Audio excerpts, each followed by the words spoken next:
Like the face of a sunflower? Where are the spirals? You see this math everywhere.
Welcome back to the Gnostic Informant, and you are about to attain true, not false, true gnosis. Unlike some people out there on the internet right now who like being taken into a back alley and diddled by Amon Hillman. They love it. They want that. They want that letheia. They want that forgetfulness. But we're bringing the aletheia here, bringing the truth here. So I want to show off the bat, there's a video that seems to be in the understanding that there was something embarrassing on my part here. Let's just play the clip and we'll read the comments and let's talk about it. Looking at it, 3 different definitions say servant. Bro, here's the menu. Servant, servant, servant. It's not what it's saying, man. Oh my God. But real quick, just notice how much he freaks out. You guys are going to laugh when I present to you the Dunning-Kruger king of all time. Someone getting this mad and being wrong at the same time. Watch this. we are just looking at it. 3 different definitions say servant. Bro, here's the menu. Servant, servant, servant. It's not what it's saying, man. Oh my God. But you agree that he is a servant. No, we don't know that. We have no idea if he's a servant or not. Every lexicon reference that I brought up shows it is referencing a servant. No, that's not how you read a lexicon. The LSJ says it. The ancient Greek New Testament lexicon says it. The biblical BDAG lexicon says it. They're all saying that. No, they're not. I'm trying to show you. What are you talking about? This is the LSJ. So we have young man servant. IE means, for example, servant. And it also references Mark 14. Okay. Now, let's go to the next one, which is Neoniskos for the... Stop. Notice how I can't even... So now I have time to actually show you why he's wrong, why he can't read a lexicon, why he has major Dunning-Kruger. Now look at the lexicon for the ancient Greek New Testament. Neoniskos, use of a young attendant or servant. Biblical lexicon, young man punching as a servant. In Mark 14, there's no indication if it's a servant. We just went through the lexicon. I'm not talking about Neoniskos says, Neoniskos in Mark 14, it says sunakaluthei, what he was doing with Jesus. What is the reference to that? You go to sunakalutheo, which is the verb, following along with or closely accompanying. In Mark 14. Yes. Look at this. Mark 14. Mark 14:51. Follow along closely or accompany. He was accompanying him. Yes, that's all we know. I'm trying to tell you that. That's all we know. As a neoniskos, which is a servant. No, it's not. It says servant. No, it doesn't. No, it doesn't. We literally just saw it. Everyone, we just looked at that. It can be. That is accompanying him. We don't know if it's a servant, though. Look at that. This is the richest thing ever. No, if it's a servant, though.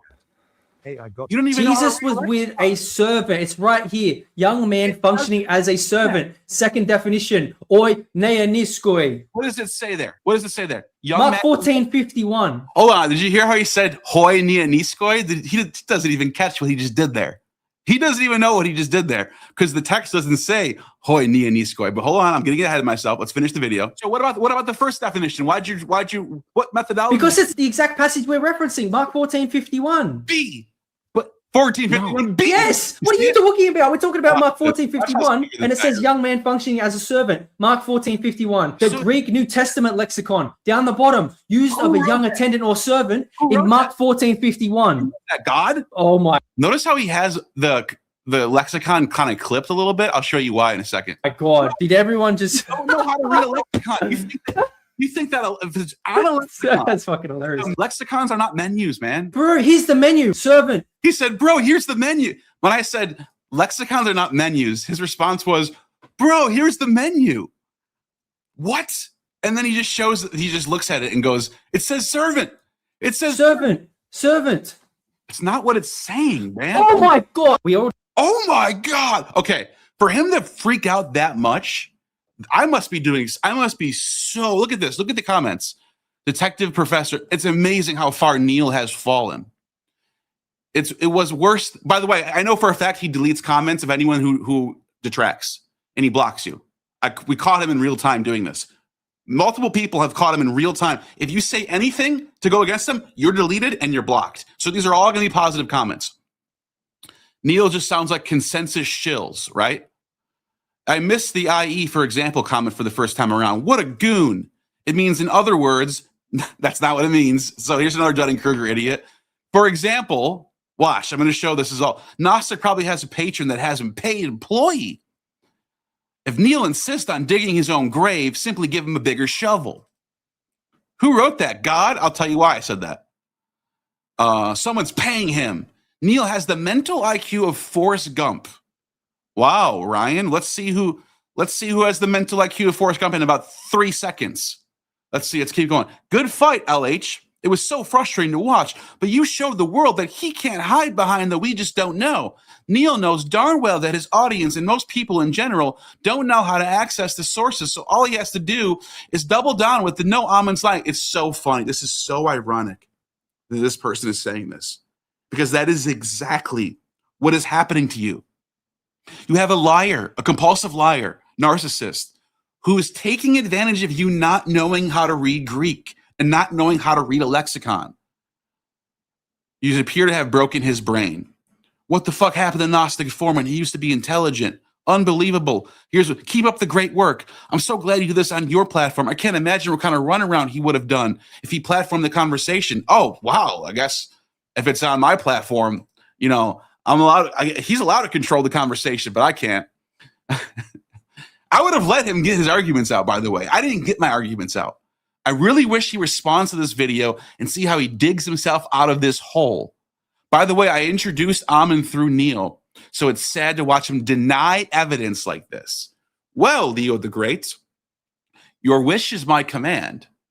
And by the way, Stephen is actually here right now. Just returned from Greece. Just returned from Greece. From Mother Greece itself. Yes. Yeah, that's awesome. Thank you for Ping Bean for the super chat. Hey, I got some butt for tonight. Hell yeah. Also, Gage Rocker with the 499 is this Amon's top apologist? Yeah, and I'll have to show you. He's his top Dunning-Kruger agent. So this is gonna be so funny to you guys once you realize how wrong he actually was. And I guess we'll start off by going right to the text. And should we go to the lexicon first, you think? Let's start with I think the text is best to sort of give us the two different variants that we're working with. So we're going to go to the critical text first, you think? Yeah, let's start with the critical text. Okay, there's different variations New Revised Standard. Mm-hmm. And so the main thing you're about to learn right now is that there's different variations of Mark 14. Yeah. And what's going on is he doesn't know how to read a lexicon. Hit slideshow. Make that bigger. Hit slideshow. Where's that? Up here? Yeah. Okay. You can. All right. So yeah, there we go. Okay. So you can see my screen, right? My full screen. Yep. Okay, so this is the critical text based on, I guess you would say, the most legit manuscripts. How does that work out? It works out that basically from the end of the 19th century into the 20th century, more and more manuscripts were discovered that were unearthed in Alexandria, the great papyrus, papyri. Yeah. And gradually Bible scholars started to realize that the Bible, the Greek version that the King James is based on, which was for the longest time, 17th and 18th century, that was considered the received text, the Textus Receptus. Bible scholars started to realize that was probably based on older manuscripts and further from the original, that there was some drift. And they started reconstructing what, according to mainstream scholars, is the more reliable version of a reconstruction of what would have been closer to the original. So again, we don't have the originals. We have older manuscripts. We have Byzantine manuscripts. We have Alexandrian manuscripts. And then scholars put them together and try to come up with a translation based on what's going on. So what you see here is a hypothetical reconstruction of what scholars believe the earliest text, or if not the original, would have said. But we don't know. This is what you get in most English Bibles. Yeah. This is an RSV right here. A certain young man was following him, wearing nothing but a linen cloth. Everyone knows this. I'm just pointing out this is the translation. Now, there's another version of the Bible, and this is how I'm showing you the Dunning-Kruger right now. You're going to laugh. So the Byzantine text, based on manuscripts, mostly 9th century, but also a 5th century manuscript, Alexandrinus, Sinaiticus and Sinaiticus and what was the other one? Sinaiticus and what's the other major one? Well, Sinaiticus and Vaticanus are the two main, the Bibles that most modern Bibles, the critical text is based on. Those two don't have this. The Alexandrinus manuscript and also the Byzantine text have a variation. That's why I was trying to tell him, you don't know how to read a lexicon, dude. You're reading it wrong. So what happened is he's reading Mark 14:51b, and it says hoi nianiskoi in the plural. It doesn't say tis nianiskos, certain young man. It says the nianiskoi, and the reason why people think they're servants is because in the context we have, they're people arresting Jesus. By the way, this also debunks. And they have the definite article. They have the definite article too. So it's saying the nianiskoi, the subject, the nominative plural here, is the young men who came to arrest Jesus. So these people came to arrest Jesus. By the way, this is just a side note.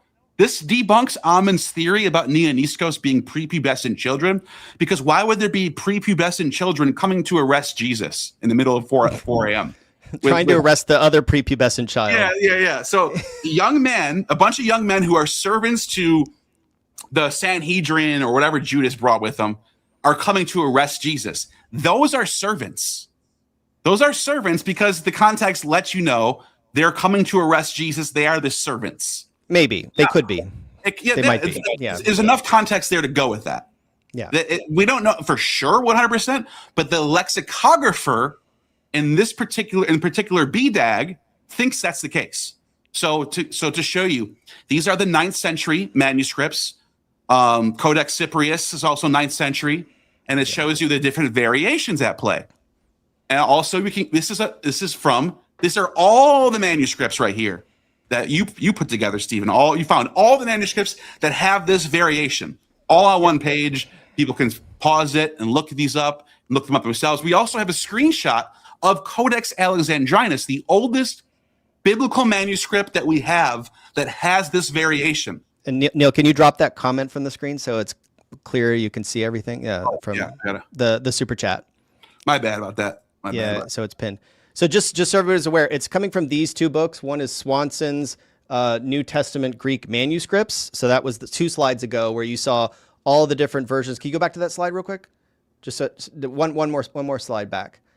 So that is this. That's Swanson. So Swanson's New Testament Greek manuscripts.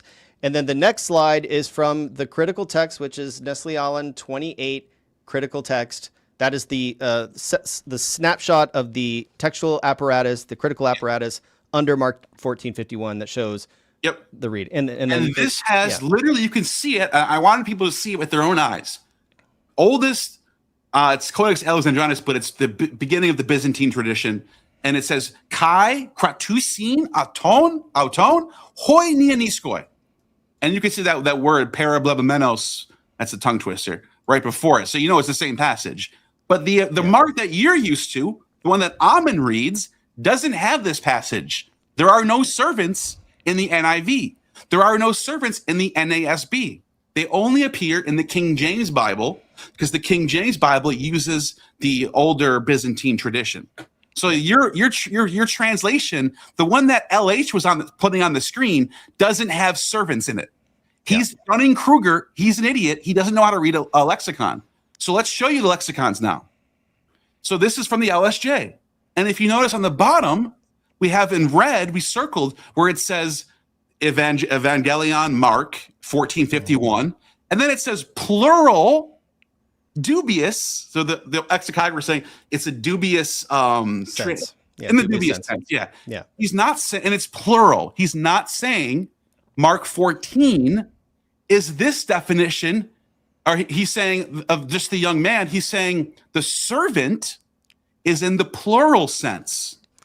Now, the servant there at top is referring to the Lucian text. Yeah. Now, luckily, if we only had the LSJ, this would be confusing. Yeah. But luckily, other lexicons kind of help us out with this. For example, Thayer's lexicon, which I believe LH called this the New Testament lexicon. Is that what he said it was called? It was his second menu option. Yeah, he pulled this up. Used. Yeah, he pulled this up, and it was all like cut off, so stuff barely could see it. And it says right here, you can see Nianiskos, and then if it says has diminutive force, and it has from Herodotus down, young man, youth. And then it says Mark 14:51a. Okay. That's the critical text, the one that he had on the screen, the one that he's trying to argue for, which has Nianiskos singular. Mm-hmm. And then, if you keep going down, it says used of young attendant or servant in the plural in Mark 14:51. So that's this marks 14:51b. How do I know it's 51b? Because if you go to the BDAG has another entry, the same entry, and it says Nianiskos, singular, Mark 14:51. All we know is a young man. That's it. Yeah. And then it says a young man functioning as a servant. And then he gives examples. By the way, I just want to make this clear. This is why I kept telling you don't know how to read a lexicon. You can't take the definitions down here and add them to the definitions up here. The lexicographer is trying to tell you that the word nianiskoi is also used for servants in these examples, not these examples. Yes. So you can't just come to a lexicon and go, oh, it says young man of congregation, and then apply it to this text, Matthew 19. Which is exactly how Amen trains his quote unquote students, misinforms them about how to use a lexicon. He's the originator of this. Yes. He's teaching them all how to do garbage methodology and how to literally get caught up in the Dunning-Kruger, not knowing, thinking that you're right and have no idea that you're wrong. Look at this. It says VL right here, Mark 14:51b. And it tells you hoi nianiskoi. You just saw that. Mm-hmm. And it says VL, which means varielectio, variant reading. Oh my God, how stupid do you feel now, LH? You don't know how to read. I was trying to tell you for 3 hours. You do not know how to read a lexicon. It's not a menu. You can't just come on here and go, okay, all right, Nianiskos. Oh, look over here. Over here, it says this word over here. It says, servant. And then apply it to the sources up here. The lexicographer, for the third time he's saying this, the usage in the first definition, actually, let me go up to this one. So right here, it gives you youth, young man, and then it gives you a whole bunch of sources that use the word youth, that use the word that the lexicographer would translate as youth or young man. Then it gives a second definition, servant. Then you get examples of when it's used as a servant. Not up here, not A. A is not the servant. B is second. 2 is the servant. For example, this is to follow along closely, but I did want to go to, I wanted to show the Lucian. Yeah, the Lucian. Alexander. I didn't, hold on a second. Let me tell you what slide that is on. It's Lucian's Alexander the False Prophet. Oh, it's not on here? No, it's not at the bottom. Okay, it's okay. I'll pull it up. Lucian, Alexander. Can I search word? I can't. You can. So it's Alexander the False Prophet 53, and it's slide 800 and 800 and not, wait, no, 800. I have so many. Okay, 811, slide 811. Okay, now check this out, because the reason why I want to show this, now is because when it says servant on the lexicon, this is so 101. I feel like I'm teaching like little kids right now. And they're not going to get this. They're not going to care, by the way. They don't care. They don't care. They don't care if they're wrong. Okay. In the lexicon, where it says servant, neoniskoi can be a servant. The first source it listed was Lucian. And what does it say? It says tu emu neonisku, which means my young man. So it's his, he owns the servant. It's his young man. There's context there that tells us it's his servant. He owns, it's my neoniskos. Yes. Emu tells us that, right? Yeah. And so the important thing to keep in mind here is that the example that the LSJ and BDAG is citing, they both cite this text. They're not saying that here's a gloss, now take that gloss and go read it into those examples. Yes. It's the opposite. Go look at the sources and fact check our gloss. We glossed it this way because of the way it's used in these sources. Yes. So you go to the sources first. So now you see what I just showed you, Lucian, right? See my mouse? You can see my mouse, right? Mm-hmm. Yes. Lucian Alexander. I just showed you that where it says servant. You just saw where it says a mu, and it just has it singular here for whatever reason. Well, okay, so what they've done is they've taken in the source, it's in the genitive. So in the source, it's tu emu neanisku. Yes. Here, they've converted it from the genitive into the nominative, which is the dictionary form. Ho emos neaniskos. My point is, this word is from Lucian. Mm-hmm. This blue word, this is what they do. This is why I kept showing them. You see the blue word, LH, and he kept just ignoring me, going to the next topic, not letting me speak, not letting me explain it to him. I kept trying to say, these blue words are not options. They are not your menu. The blue word is from Lucian. And it's only from Lucian. The blue word does not apply to Mark 14 at all. It's not in Mark 14. And what's after the number 53 there, Neil? 53? The semicolon. A semicolon, right? Yeah, and they don't think this matters. The semicolon means we're done with that source. Yeah. Now we're on a totally different source. This no longer applies to this. Where Amin will say, because this was a semicolon, and then it said, so what did it say? It said like blowjob or something. The fellatio. It said fellatio. Yeah. And Amin wanted it to be about Paul. Yeah. But he tells his audience to ignore the semicolon. It's not. The lexicographer is not saying that. Lexicographer is saying in this other source, it's used for fellatio. So now we're on a new source here, and then eventually you get to the Gospel of Mark, where it says plural. Plural. So there you go. So how stupid do you got to feel? The next, I think I just like destroyed that one. And do you think I missed anything, or do you want to go down to this one? I want you to replay the short if you don't mind. Just so now that everybody has that context and they know the basics. Video? Do it. Go to the actual video. Because he clips out a lot of shit. Anything that I sound right, he clips it out. He's such a disingenuous propagandist for his cult. Watch how different this actual clip is than what he put in that short. Just notice how there's like things that he takes out completely. Yeah, and whoever in the comments is saying you were arguing that neaniskos doesn't mean young man boy. That's not no. What Neil was arguing was that neaniskos does not mean servant. In the singular, in Mark 51, the canonical, critical text version, 51a. Oh my God, Macdon, dude, get a brain scan, man. This, you don't, I wish you're lucky you don't even know how dumb you are. You think that we were arguing over the term young man. You were sitting there eating glue in the corner the whole time, not even knowing what we were discussing. And he thought this was about young man. No, he's saying it's about servant. And by the way, just so you know, this was so funny to me. LH conceded to me multiple times that Neoniskois is not pre-puberty. So he's directly opposing Amen.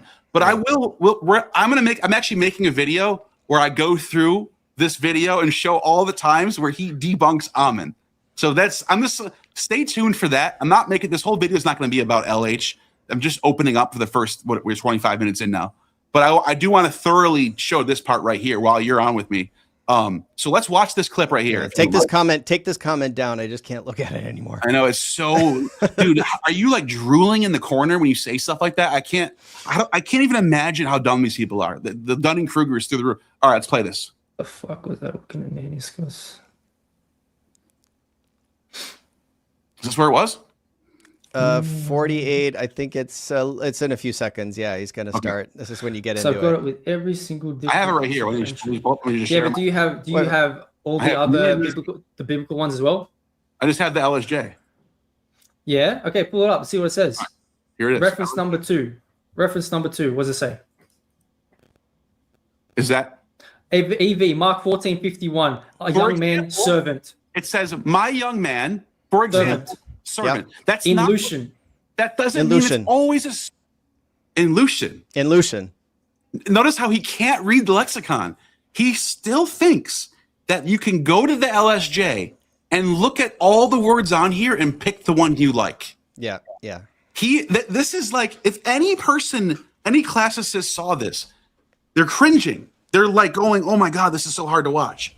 You can't. It's not the lexicographer themselves. The ones who you guys put up on a. You guys talk about these great lexicographers of the Victorian era. They would laugh at you if you said this. You're not understanding them correctly. Servant, man. But it's referencing Mark 14:51 right there. And it also says plural. Yeah. Plural, dubious sense. So I actually didn't know about this. So you can see me kind of going. And by the way, and notice how I stick to my guns though, because I know that Mark 14 in the critical edition doesn't have any servants.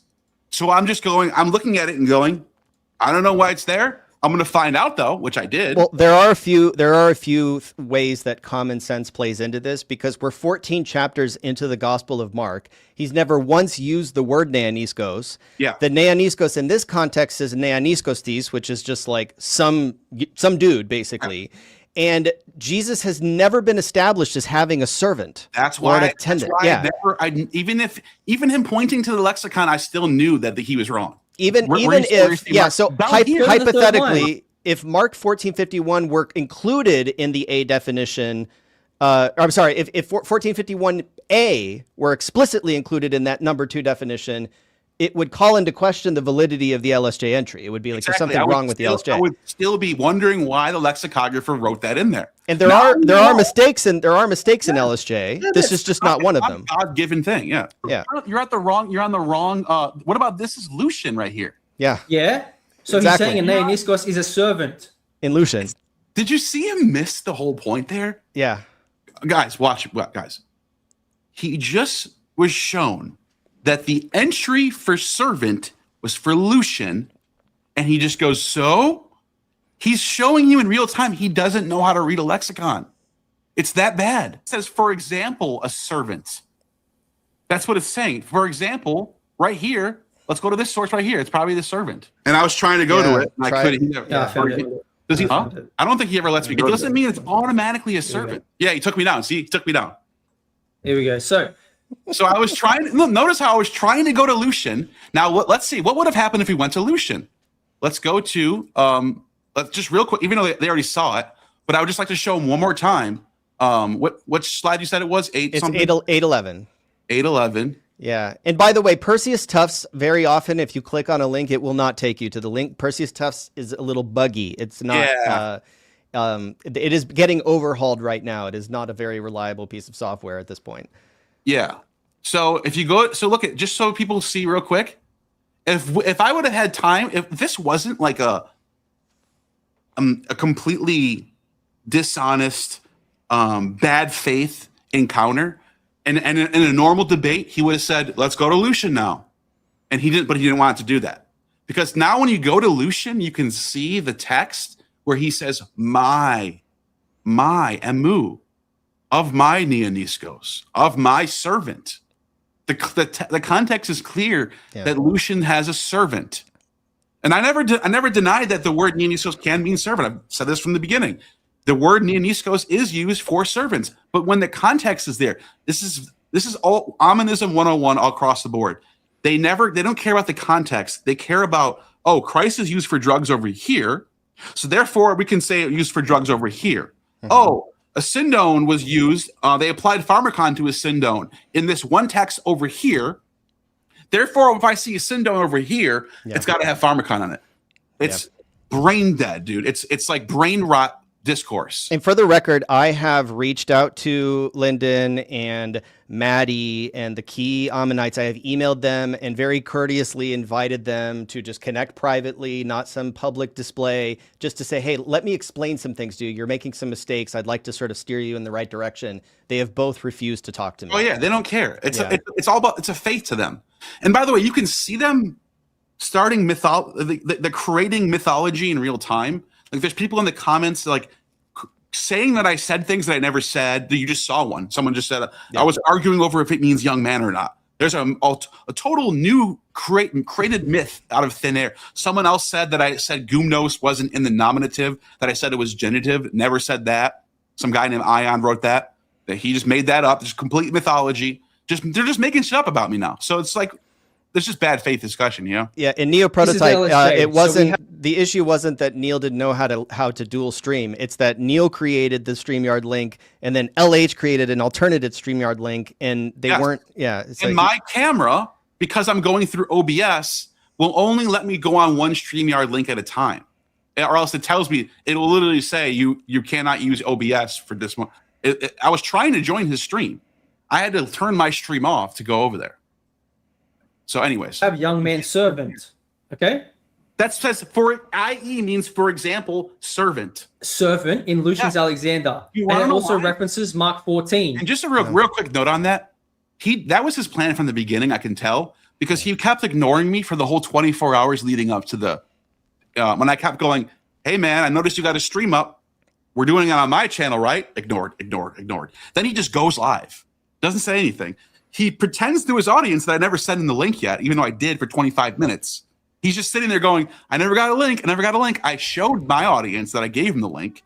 And the irony, this was so funny, dude. This was so funny. He's talking about me blocking him on Twitter, which I did because he was spamming me in all my replies. There was some video about me, something about, he's just completely spamming me. It was getting annoying. I blocked him. And it was after I asked him, I go, are you going to come on my channel and debate me or no? He said, no. All right, blocked. Like, you're not worth my time. And then he starts bragging about me blocking him, while at the exact same time, people are noticing that my comments are not showing up in his feed because he had me blocked on YouTube. And then he tells his audience that it was because I didn't want him to be commenting on my videos because he was being rude to other people. It's such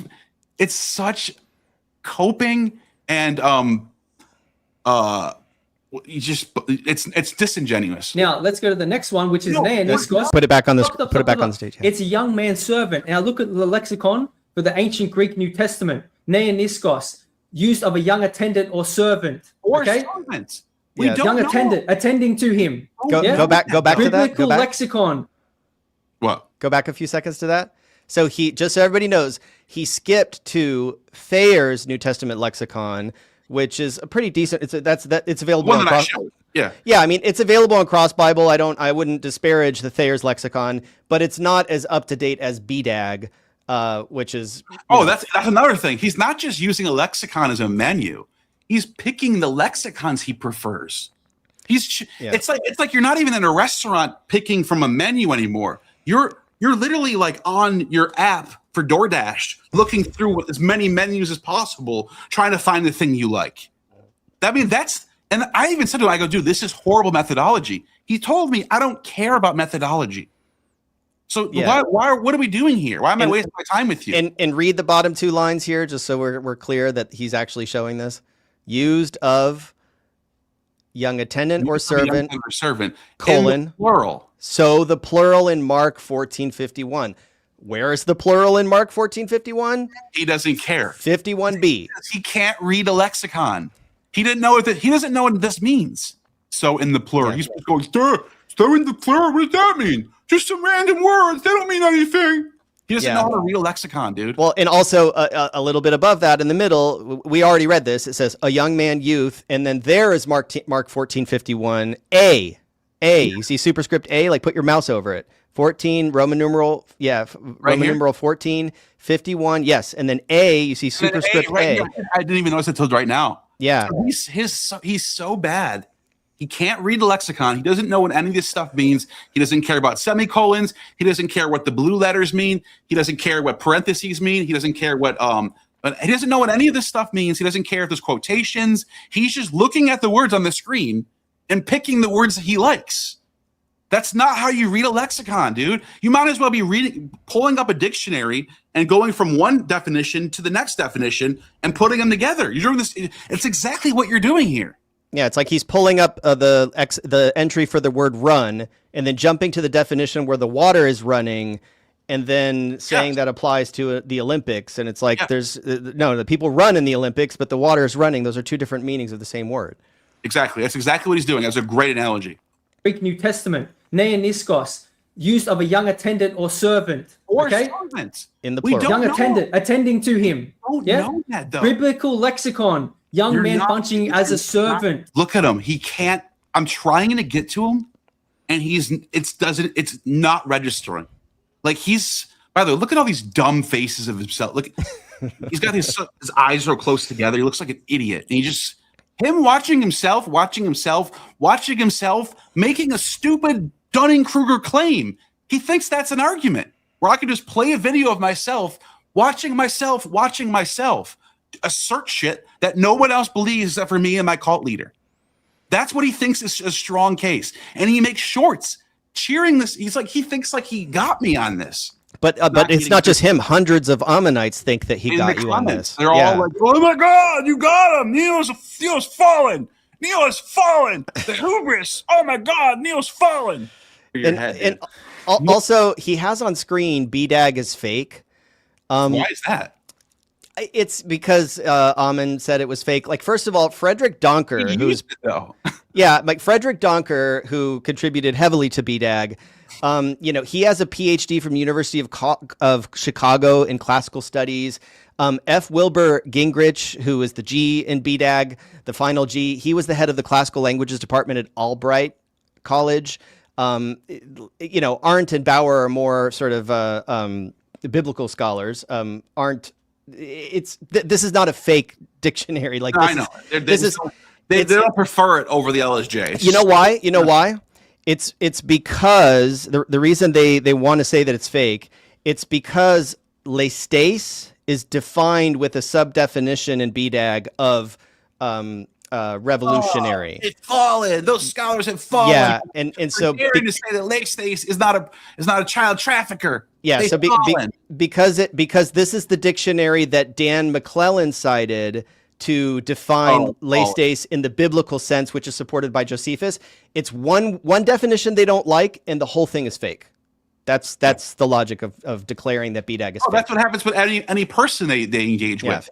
Like Luke Gordon was cool, he was great until he said one thing that's against the Ammonite theory. Now he's got crosses all over him. He's shit. He's AI pictures of him in shit all the time. It's like, dude, no matter what, if you don't stay in line, that's why throughout this entire discussion, every time I pinned him down and got him to admit something that Ammon says the opposite of, I would go, oh, so we agree that Christ does not always mean drugs. So you're saying Ammon Hillman's a liar. And he would go, no, I'm not saying that. He can't say it. He's not allowed to say it. In real time, though, the funny thing about this, in real time, Ammon's in the comments going, it's always drugs. I'll pull that up in a second. But tell him what this means. BDAG. Yeah, so all BDAG is saying, BDAG is basically following LSJ and Thayer's here. All it's doing is just putting the B under the 1451B and mentioning that it's a textual variant for Neoniskos. So not only does BDAG follow in the tradition of LSJ and Thayer's and LSJ, Yeah, pretty closely. Very closely. It cites the same sources. You can still see Lucian Alexander 53. It adds additional biblical sources because this is a biblical Greek lexicon. It's actually a bit more specific than the other lexicon entries in telling you that it's the textual variant from 51b. The other lexicon entries don't give you the letter B. They simply affirm that it's the plural usage. And if they try to push back on that, you're crushed because there's only one manuscript tradition that has hoi neoniskoi, and that's the B, the Byzantine. Well, the Byzantine, but it's it's supported. Codex Washingtonianus supports it. Codex Alexandrinus supports it. You can't sit there and say that the translation that they want, the Neoniskos, that Jesus is the one running away, is the plural one. It's not. Yeah, and by the way, I don't know if you wanted to pull a cross Bible just to show everybody. This is in the King James Bible, but the King James Bible, the King James Bible, and it's not first in the King James. It's actually, I think, in Tyndale. So Tyndale was the first one to translate from this tradition. So you can see there, it's a completely different reading. 11 King James Bible, and you can see it right there. And there followed a certain young man having a linen cloth cast about his naked body, and the young men laid hold on him. Yeah, that's not in the NIV. But here's the Stephanus New Testament, where it actually has kratusin auton hoi neoniskoi. Yeah. There is your servants, guys. How stupid do you feel now, dude? And the reason why don't you feel stupid? Doesn't this kind of this should piss you off to know you've been misled this much? Well, and I would also point out that because they think that this is such an own, right? Because they're being misled. Here's the original, or not the original. Here's the other one. No, there's no need. Look at hoi neoniskoi. NIV doesn't have it. Yeah. So Ammon, even though he is their, purportedly their Greek teacher, he would never ever contradict them on this point. He thinks like once they've kind of like think they've scored on you, he would never like in one of his Greek classes be like, by the way, guys, just so you know, that definition you're pointing at, that's actually from a textual variant that only occurs in the King James. But he would never touch that. No, he's going to let you guys fuck up and make you look stupid and make you look like you're a Dunning-Kruger idiot. And then he's just not going to say a word. Yeah. It kind of never happened. He benefits from their ignorance. Benefits from your ignorance. Yeah. You're being diddled in a dark alley. Literally being diddled in a dark alley and you don't even know it. And look at you. You're so full of Dunning-Kruger Ammonian madness that you're watching yourself make a claim about something you said about something you said about something else, as if that's how arguments work. You just assert the same thing you've been saying over and over and over, and then cheer for yourself and a thumbs up. You look stupid. You look like an idiot. You look like complete moron. All of these references say he's a servant. Hold on a second. Whenever a servant is presented in a text, they say, "Oh, the Neoniskos, come here." And there's context of why we know he's a servant. 100%. We just saw an example in Lucian. We just saw that. I'm trying to explain to him, context is king. If we know, we don't know it's a servant unless there's the context there. Otherwise, you're just doing guesswork. The thing that you think is wrong, the thing that you were so mad about when Luke brought up guesswork and making theory. Ammon says there's no theories. It's just the text. None of you live by that. All of you are doing your own eisegesis into these texts. A doulos, a servant of Alexander came. It's servant, slave, servant. It'll say a servant slave came along, and Alexander said, "Hey, young man, come over here." And that's why it says very often a slave or servant. He says my young man in the young man. Yeah. Mm-hmm. Yes, that's a servant. Hold on a second. Yeah. Mark, we're not. That doesn't happen in Mark 14 though. Yeah. Does he not know what's going on? I don't know what's going on with this guy, man. There's no indication if it's a servant or if it's just a regular man. Was attending to him. Oh, we got to go to that next, right? Yeah, that'll be next. Yeah, Okay, but let him pull up his source for it. Yeah, We just went through the lexicon. I'm not talking about Dionysius says. No, look at. No, I just want people to notice. He still thinks that you can go to a lexicon like a menu and just pick words that you like. well, okay, but let's play devil's advocate. He does see Mark 14:51 in that number 2 slot. Yeah. And he's honed in on that. Right. And he doesn't know about the textual variant. He doesn't know he does believe he believes he is right, and he believes all 3 lexicons support Ammon's reading. Dunning-Kruger. He doesn't know how to read a lexicon. So I agree with that.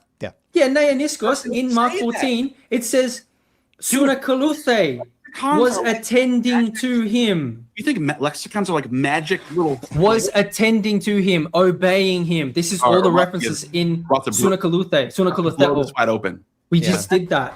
Let's go to that now. Yeah, because he really, he's about to get to it. But that's the thing. He sincerely believes he's right. Yeah. If this were Ammon in a debate, he would know that he's wrong and he would just be lying. But I don't believe that that Lyndon here is lying. I think he's just wrong. No, he's just stupid. He just says Dunning-Kruger. Yeah, Ammon knows this. Yeah, Ammon knows this. I've already established this. The Ammonites believe in it. They have the faith. Ammon is the one lying. He's the one who knows he's wrong. He knows that's why he won't come on here, guys. That's why he refuses to engage with me, because he knows he's wrong. And he's not. He knows I'll call him out, and he's a liar.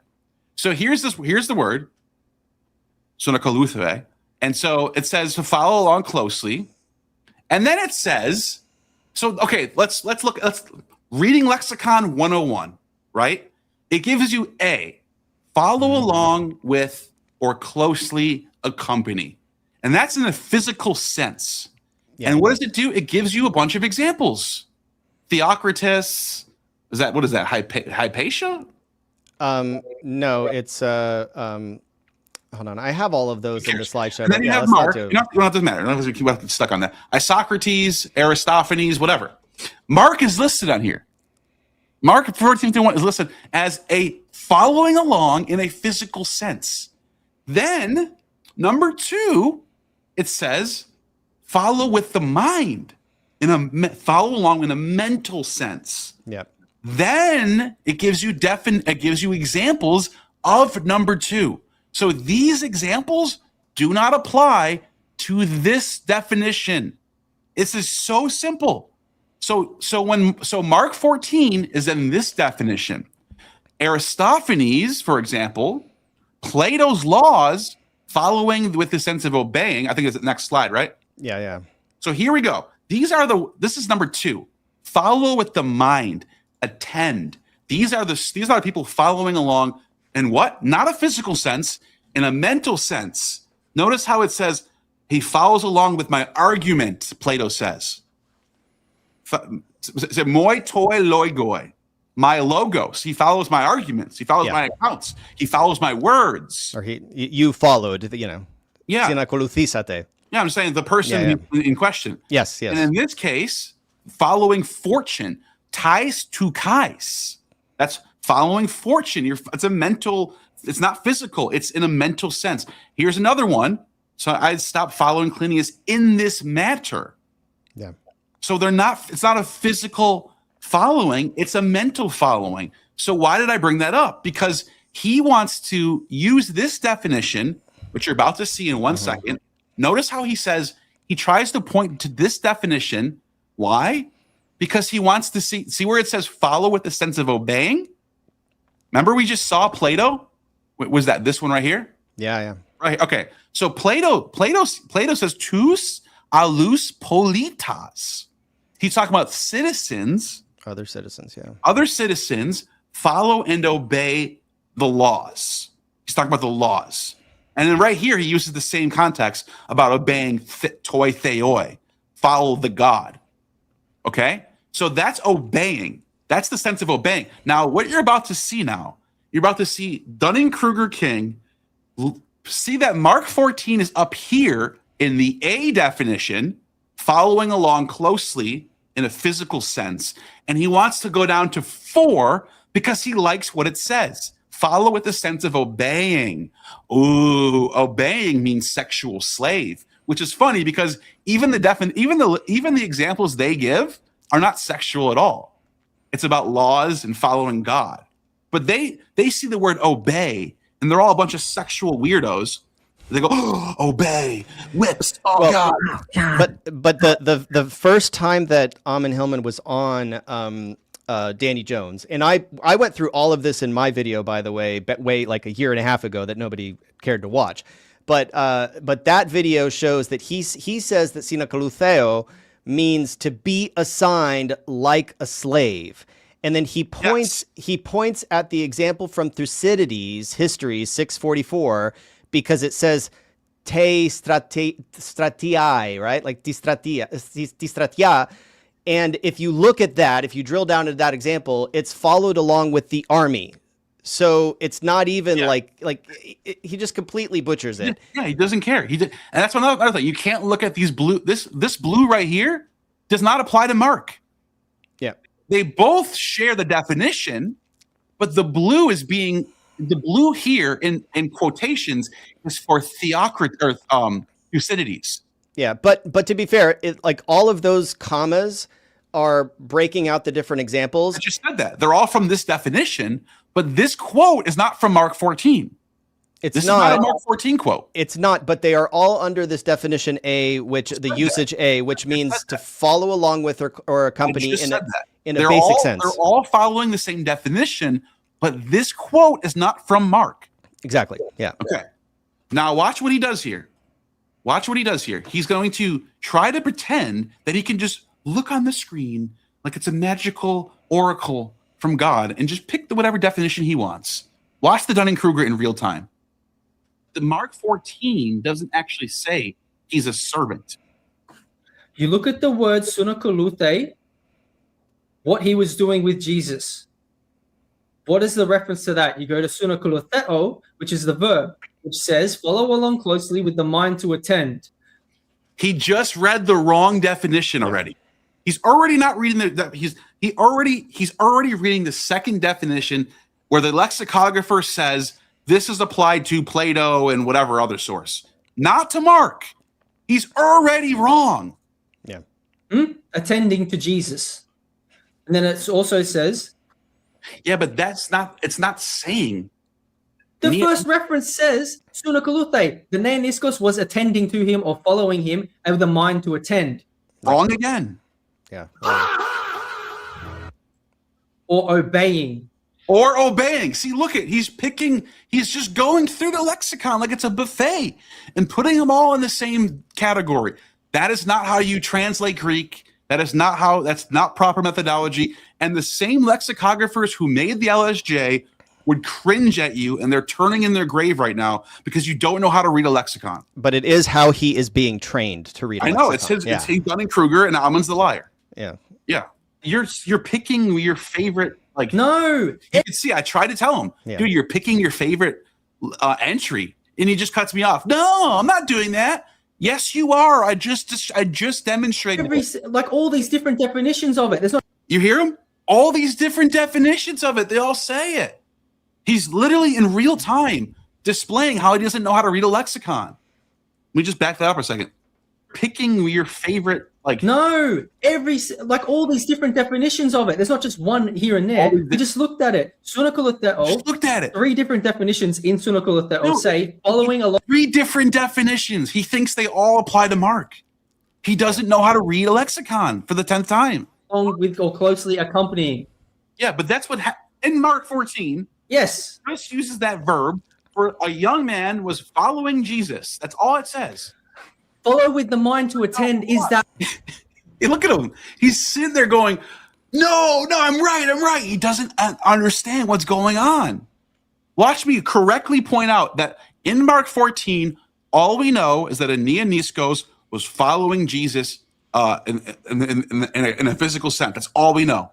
And was following Jesus. That's all it says. Yes, exactly. Follow with the mind to attend is that word. No. Can it be a servant? Yes. We don't know that, though. You can't automatically say that. The word in Greek says in the lexicon, which is multiple entries, which we just saw. Multiple entries, we just saw it. He keeps going back, but it says it on the lexicon. multiple entries. Follow with the mind to attend. Follow with the mind to attend. Asserting. He just keeps asserting the wrong answer. So what does soon mean? Who cares? Sune koluthe. Sune kolutheo. The verb. Sune means like it followed. Yeah. Putting these together. Akalutheo is a verb that means to follow. So this is kind of beside the point, but I was kind of showing it. My point with this was, dude, the word does not always mean in the mindful sense or to be to obey or to be like what they're trying to get at, which he was being careful here. He's trying to get to the sexual sense. He didn't even push that much far on me. He didn't get that far on me. Long him was following. That's all we know. The verb of that word, don't break down two different words. It's coming from the verb. You got to go back. You can't break down words and find out what they mean. But then he'll say, this is what's so funny about that. He'll turn around and say neoniskos has a diminutive in it. They'll love to break down neoniskos and latch onto that diminutive. That's why I brought up the butterfly thing. You can't say a butterfly is a piece of butter that flies. You don't just break down words. I actually agree with him. The only reason why I was bringing it up here is because I'm trying to say the word itself has nothing to do with servants. You have to have context. Well, in the Byzantine reading that we reviewed, it didn't even have the prefix soon. It was just ikoluthisen, just they followed. So it's not even a universal reading. It's some readings. Crazy. Yeah. I didn't even know that. That's crazy. Back to the verb. That is the action of what the kid was doing. The neoniskos was doing. He was following with the mind to attend. Not with the mind to attend. In the sense of obeying. So you have to agree that Jesus, the neoniskos was a servant. By the way, I realize this guy's fucked forever. He will always be an idiot. He will always be in fringe circles.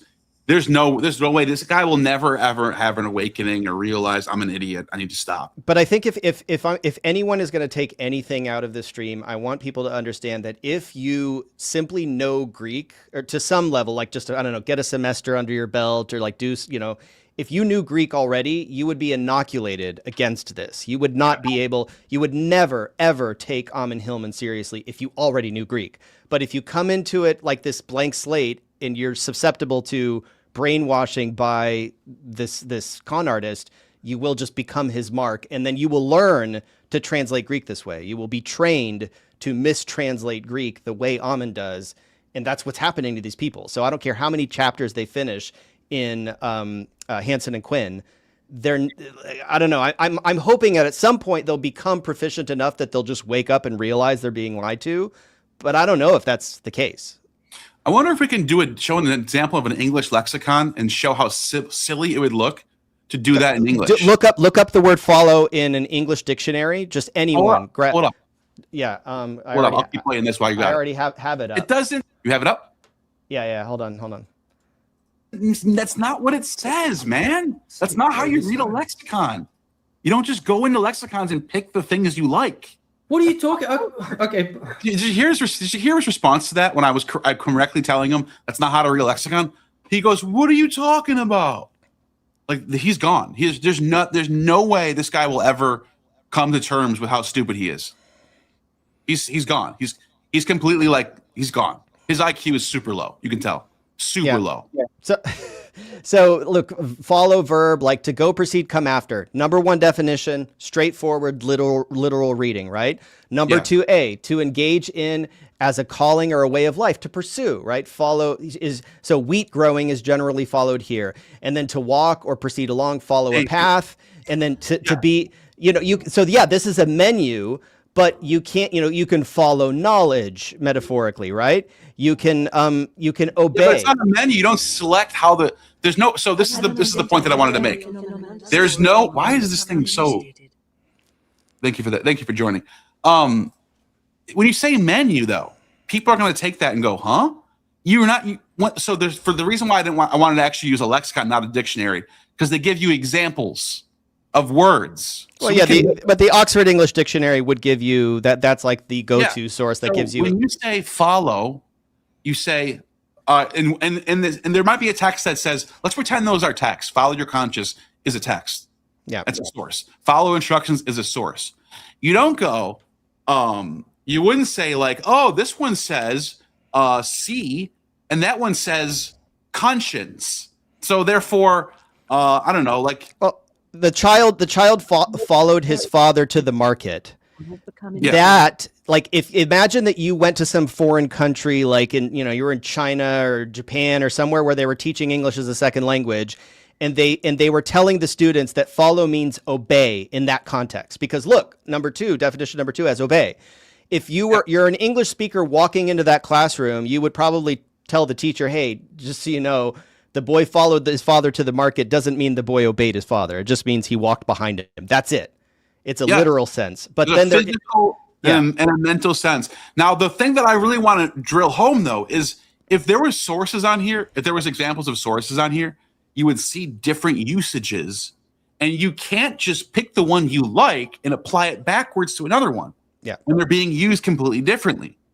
So you wouldn't say exactly how you said it. You wouldn't say following the sea is like I'm obeying the sea. It's like that doesn't make any sense. Yeah, follow a path. But this is exactly the way Amen reads lexicons and uses lexicons and twists the meanings of text to deceive people. That's his modus operandum, and that's what he does. That's how he trains people to use lexicons, and it hurts me inside. It makes me sad that people are being taught to read Greek improperly, that they're actually being misled rather than simply being taught the way a language actually works. That's why for all the people in the chat who are asking why we're wasting time on these bottom feeders, that's why, because it's like I want people to learn how to read. This is like look, okay, let me tell you why I'm doing this. I'll tell you really why I'm doing this, and we can close off on that. I think we destroyed him. I think we're done. And plus it's been an hour, so we're done. Yeah. The real reason why I'm doing this is because I continue on a daily basis to get emails a lot. So just after the last stream that I did with him at 3 hours, the next day I had about 15 emails from people that said that they were following Amen and LH and Madeline and all these people, and that holy shit, that video was insane. I watched how first I saw how he wouldn't show up on your stream. This is what someone wrote this. First I saw how he wouldn't show up on your stream. I thought that was pretty interesting. And then when you joined, the way he treated you was crazy. You can tell he was trying to hide something. People are telling me this. So the reason why I keep doing this is because I know that it's working. People are listening. It might be a few scattered people here and there, but they are. The last live stream I did, people joined the stream. People who were heathens, people who were fucking in different walks of life joined the stream and said, dude, I didn't know about this. You made a fucking solid point there, dude. I gotta say, you're right. This has been happening for a lot since I've been coming after these people. So it's not all for nothing. Now, there's a question in the chat. Why don't you take down your old videos with Amen then? It's a good question. It is a good question, actually. I don't know. I don't take down a lot of videos. I have a lot of videos of people who I disagree with now. Kip Davis. Me and Kip Davis don't get along. I still have his videos up. So do you think it's important for the record to have it up there that at one point you thought this was probably credible to some extent, and then later And by the way, you can go back. I don't know, where is that comment, by the way? I just want to see if I can read. It's like 10 comments up, 9 comments up. Why don't you delete it? Oh, okay. Neil Takeoff, yeah. Because if you actually go back and watch those, you can see I want people to realize I genuinely was interested in his worldview. I genuinely went all in, wondering, is this guy correct? I really did. I actually went out and tried to find sources. I did a stream with Amen where I was going out and finding a lot of sources related to purple. So I'm aware of all this stuff. I'm just saying the way he applies it is bullshit. And when you ask him to show you the sources, he never does. So after a while, I had to pull back. Okay. And then he started calling me the brothel. And it was like, dude, this whole time you were like, you were acting like we were great friends, and I thought we were. And then the minute I disagreed with you on some stuff, I think the first big disagreement was the Septuagint. I was like, dude, that makes no sense. The Septuagint is not the original. He really hated me after that. Like, boom. It was like we were just overnight, no more friends. All because I disagreed with him. That's it. I wasn't attacking him for his past stuff.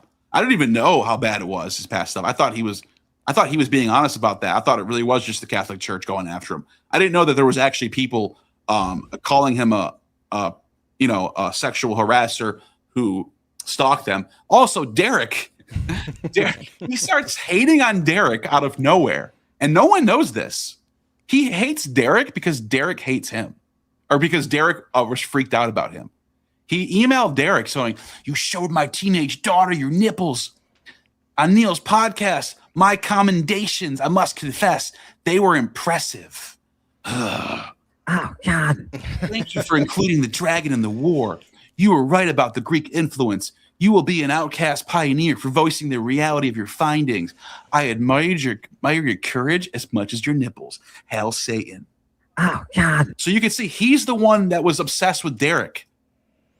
And then he says, "I'm watching your last." This is another email from a different time. "I'm watching your last video on Abraham. I just want to tell you how impressed I am with your work." Oh, what happened to him being the brothel? He told his audience, "From day one, I rejected Derek and his money and the brothel. I always rejected Derek." No, you suck. You wanted him, dude. You were all over Derek. Liar. "Love your work," he wrote. "Love your work. Oh, look at, oh man, beautiful, excellent sources. Medea, Argonauts, my God, man. Nausicaa, gorgeous. Seriously, great job." That's him talking to Derek, dude. And then last but not least, and I'm done with this topic. This was during the stream when LH was trying to tell me that Amen never doesn't say that it's always drugs. We're talking about the word Christ. He said, "Amen, it's not always about drugs, but a lot of times it is," he said. And I said, okay, so Amen's a liar then. Amen literally told Danny Jones on the podcast that got millions of views that Christ always is about drugs. And he said, "Oh, Amen didn't say that. Amen wouldn't say that." And then literally while he's saying that, "Hey, LH, Christ thing is always drug application. Who do you think made the pitch to Christ the boats? Chemists, bruh. Root collectors. Neil is wrong." It's just nonsense. Just making shit up. Yeah, and also, like, he pointed at a reference of Epikristos, and you said, "But look, it says seaweed," right? And he's like, "So who cares?" Like, it's talking about applying seaweed as rouge. Like, makeup was applied through what they call Christing. Paint was applied through what they call Christing. Tar was everything that you could apply to any surface to rub on. It literally means, and I got LH to admit that, it means to rub on. Yeah. It's so simple. But if you're rubbing on makeup, does that mean that Christ is a cosmetic term or a painting term or a construction term? Or like, I mean, yeah, it's a drug term when it refers to applying drugs. Apply, the word apply in English, is that a drug term because you applied drugs? Like, I don't. That's the hardest thing for me to follow. Yeah, but no, it's simple. It just means to smear on, to rub on, to anoint. Anything. Oil. Yeah. And there is a comment from Tellus for Apocalypse to me saying we must follow up Stephen. There are mistakes on both sides. If anybody, I extended an invitation. I still extend an invitation to Lyndon and Maddie and all of the Ammonites. Someone actually did reach out to me after I said that on your last stream, that any Ammonite or anyone really who wants to connect with me to talk about Greek, maybe join my Greek class, maybe has some questions or wants to point out some error that I've made. Yeah. It's an open invitation. You go to crossbible.com, go to the contact page, send me a message, and I will connect with you. And if something is confusing about anything we've discussed tonight, I will review it. I'll take time out of my schedule to like help you so that you will not be brainwashed by and what artists.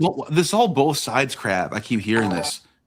What's the misinformation you're getting from me? Yeah. And if you think I'm just some people, I've seen these comments, and especially in LH's short, people are saying I'm being paid. I'm a lapdog for the consensus. It was all in the comments. I'm a lapdog for the consensus. I'm just an establishment shill. Then why do I have dozens of videos going after Dan McClellan, Bart Ehrman, talking about Bible scholars being wrong about dying and rising gods? I went after Jonathan Z. Smith, said that he's wrong. These are mainstream scholars who I'm constantly attacking on my channel. I'm the opposite of a mainstream guy. I'm a fringe guy. A lot of mainstream people probably don't want to associate with me that much. A good thing some of them do, but not all. A lot of them probably don't want to. I've got turned down from asking people to come on. I've got turned down before. So I'm not your establishment shill, dude. It's funny people think that. You know? And you and I are both researchers. Like, there's also a comment in the chat. Does Stephen have a degree in classics? All I see is a BA in Russian. No, I have a bachelor's degree in Russian. I do not have a degree in classics. I speak Russian and Spanish and French and Greek, and I just like languages. I study languages as a hobby, and that doesn't, like, I'm not in competition with Amen for qualifications. I'm simply pointing out that even if you lack the qualifications, you can do the research on your own to discover that he is lying.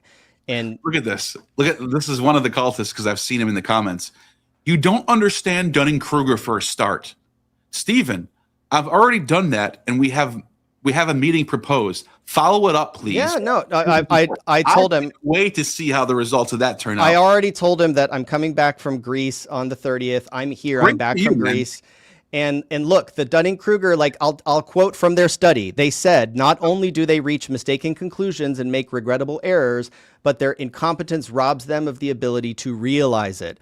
The same incompetence that leads them to make wrong choices also deprives them of the savvy necessary to recognize competence, be it their own or anyone else's. Those are my two favorite quotes from the Dunning-Kruger paper that everyone should read, by the way, in order to understand the psychology of what's going on here. Yeah, this, like, LH is the classic Dunning-Kruger.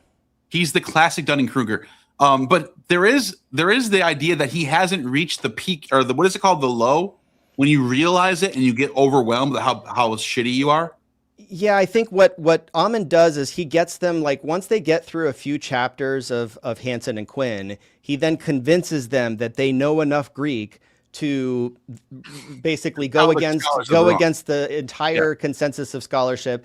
And they just sort of they're so mesmerized by his authority as a PhD that they then think that he can just buck the consensus on absolutely everything. Yeah. By the way, PhDs, non-PhDs has nothing to do with what Dunning-Kruger is. It just means, like, this is the first sentence is well said. Dunning-Kruger is a cognitive bias that describes the systematic tendency of people with a low ability in a specific area to give overly positive assessments of this ability. So Amen can be Dunning-Kruger even with a PhD. When he goes beyond his abilities, when he starts talking about Hebrew, for example, he has no idea what he's talking about. That's Dunning-Kruger. Yep. You know what I mean? When Dan McClellan talks about Greek mythology, he's a biblical scholar with a PhD, but he can be Dunning-Kruger in other areas. That's what Dunning-Kruger is. Yeah, if I took an online course on chemistry, and then like a month later decided that, like, all mainstream chemists were wrong and I could prove them wrong because I learned in that course that I took something about chemistry, like, I would be succumbing to this cognitive bias that's documented and called the Dunning-Kruger effect. Yeah. And by the way, this is not a serious debate. If the LXS is the translation or not, is not a serious debate. No. Anywhere except for in your little discords, it's not a debate. That's why the word Satan I think it appears like a few times as a transliteration, but they translate it to diabolo, the devil.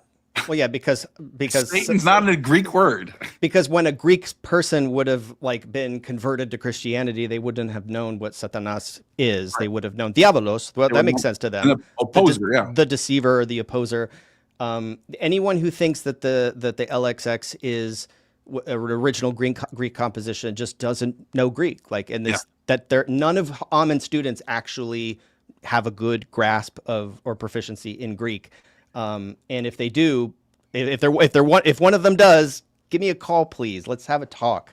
And yes, I am planning on connecting with what's the guy's name in the chat? I don't want to dox you, but anyone. Tell us for. I can't wait to see. I respect that. Tell us for it. I was talking shit, but tell us for Apocalypse. I respect that you're actually trying to find the truth. No, he and I are going to have a call, and if he can enlighten me on something that I've overlooked or some mistake that I've made, I'm happy to admit my mistakes because I'm not an apologist. I can't wait to hear it.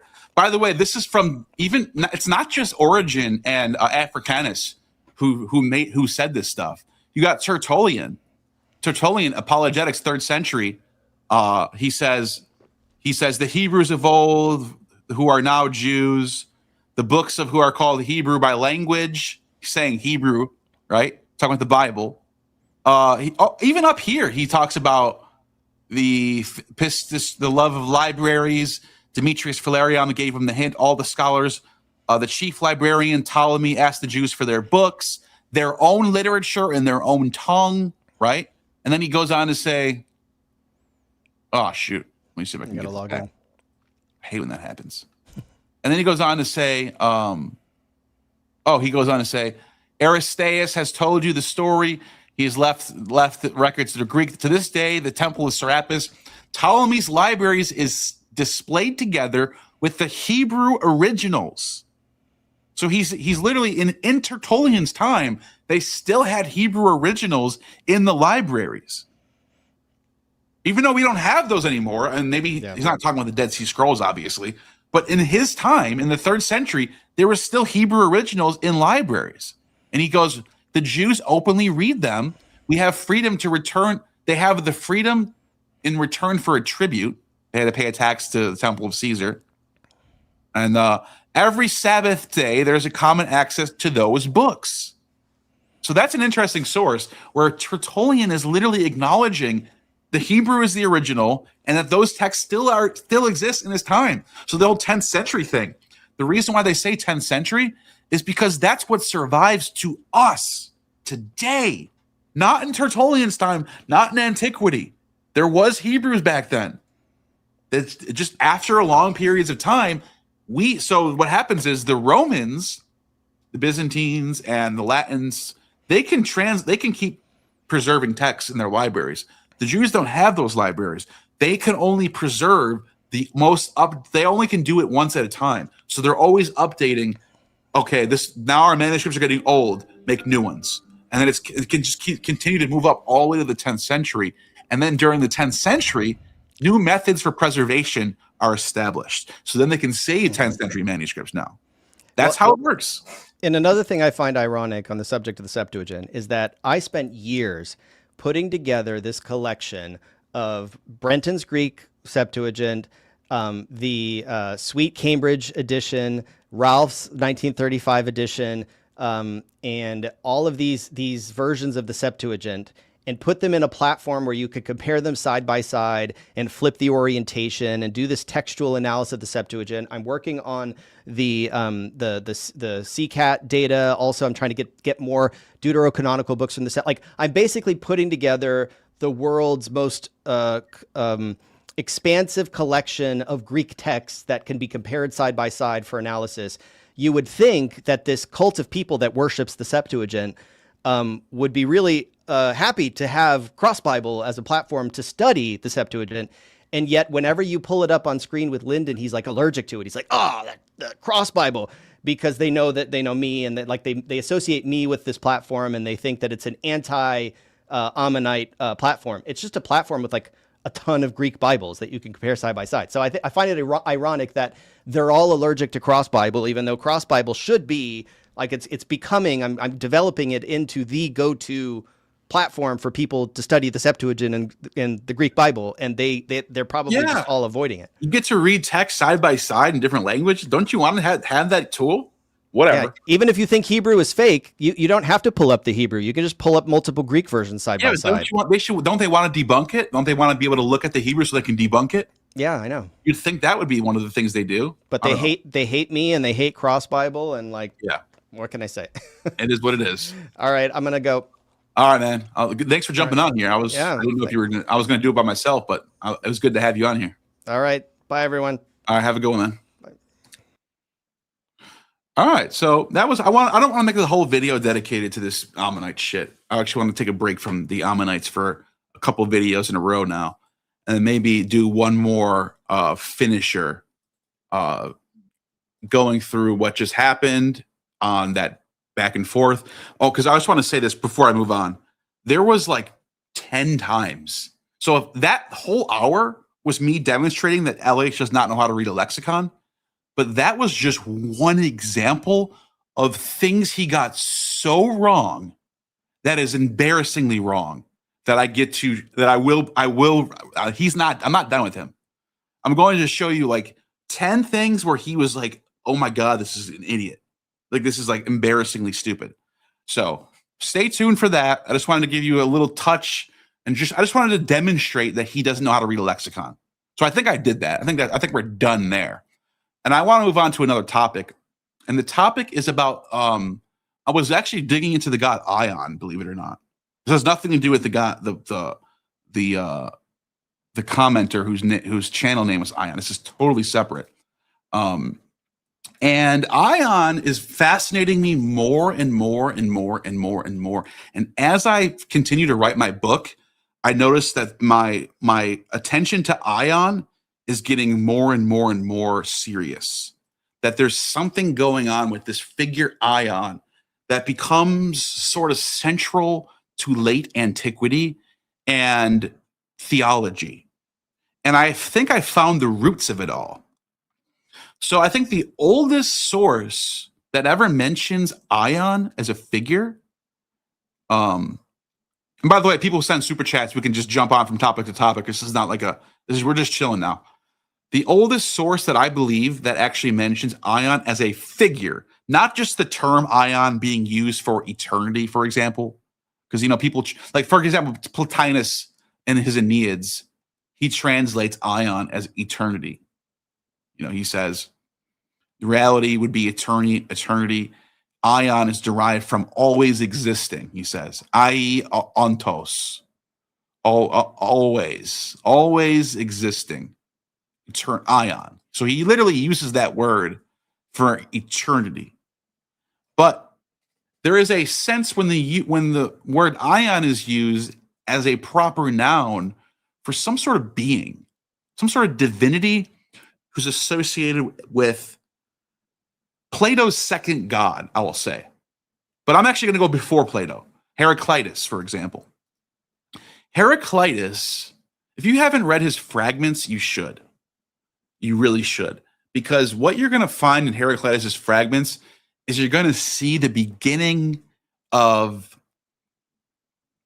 sophisticated and mature theology that is sort of critical of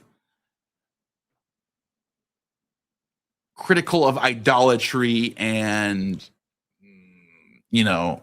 certain ways of doing divine worship that sort of become taboo in later times, especially under Christianity.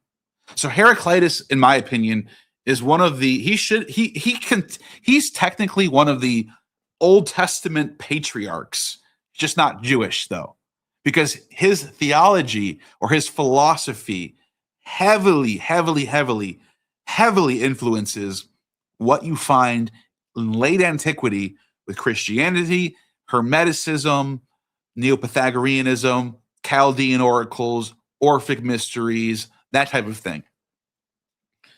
And he talks about the account, the logos, that is, the humans are uncomprehending, both before, once they have first heard it.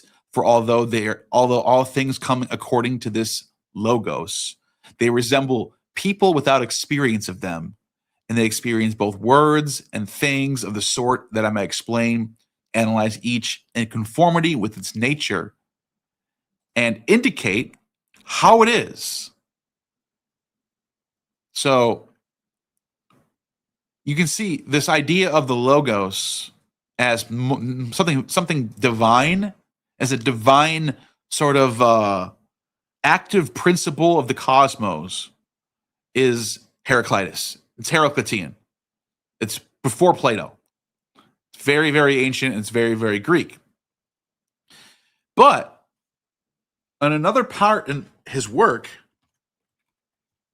you get this.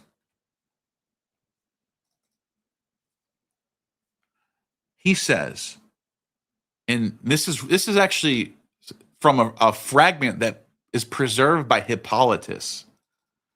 And he says, Aion is a child. It says a lifetime here, but ignore that because that's not in the Greek. That's a translation of Aion, which is a weird translation. It says ion, vital force or duration of life, right? That's fine. I get that. Is a child playing checkers? The kingship belongs to the child. So what it really is saying here is like Ion is in control. Ion is that logos. Ion is that. Let me see. How do I want to break this down? Maybe make it a little bit bigger. He basically says Ion is a child at play, moving pieces on the board. The power belongs to the child or the kingdom, basileia. That word can mean power, though. Power. The power belongs to the paidos. So Ion is that divine child who comes into being from the one and is in control of everything. He's the Son of God. This is the first time you find this ever, and it's very, very ancient, and it's from Heraclitus. So it's interesting that this idea actually goes back that far, because a lot of people want to put Ion into the 2nd century AD, and sometimes people will even say he's influenced by Christianity, which I'll get to in a minute. I think there might be the other way around. So in Aristotle, he comes up again. In Aristotle's On the Heavens, he says it right here. He says, indeed, our forefathers were inspired when they made this word, ion. There's the specific spelling, the 4 letters, alpha, iota, omega, nu, ion. You can see it right there. And they have ion right here, just different spelling. The total time which subscribes the length of a life of every creature, and which could not in nature be exceeded, they named the ion of each. By the same analogy, also the sum of existence of the whole heaven, this is important, the whole cosmos, right? All of the cosmos, the sum which includes all the time, to be infinite, right? I.e. Aeni, right? And it says, taking the name from I.e. Aeni, to be everlasting, infinite, ion. Then he says, for it is immortal. It is immortal. Right here. Athanatos kai theos. It is immortal and divine. So what is this? This is what? Aristotle. One of the least quoted figures when it comes to theology. He's more of like a natural philosopher guy. And he just kind of comes out of nowhere and On the Heavens, and he gets real metaphysical on you for a second with this concept of ion. And given how much Aristotle is central to the church, I almost think this becomes a big deal in not early Platonic circles in the old academy, but middle Platonic circles. So Antiochus of Ascalon, for example, Philo of Alexandria, for example, and the New Testament authors are taking this idea from Aristotle of the immortal, the athanatos, the immortal and divine child called ion. So, for example, if we go to John 1, this is what we get.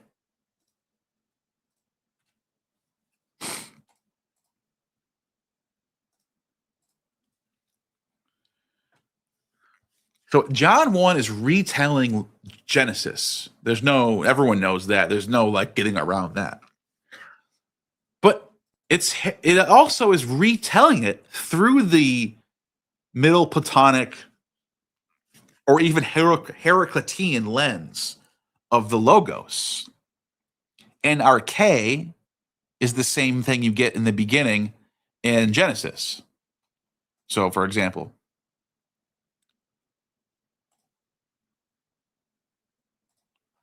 we go to the Septuagint. See? NRK. So they're both start off with NRK, but in the original Genesis, there is no logos. There's just Theos, who creates Uranos and Gaia. And then he brings in light, Phos. So there is, so let me show you what I mean about why it's a retelling. And then you also have the Spirit there too. So whatever. But anyways, John, go back to John 1. And you have NRK and O logos, pros ton theon. And then it says, and theos and hologos. Now notice how there's no definite article here for theos. That's saying that the logos isn't the God, but he's sort of godly. It's more of an adjective here because it's not hotheos, and hotheos and hologos would be, and logos was the God, the same God that I'm talking about. It's not this God right here, ton theon. See what I'm saying? All right. So, and then he says to wrap up the retelling, in him and autoi zoe, in him was Zoe.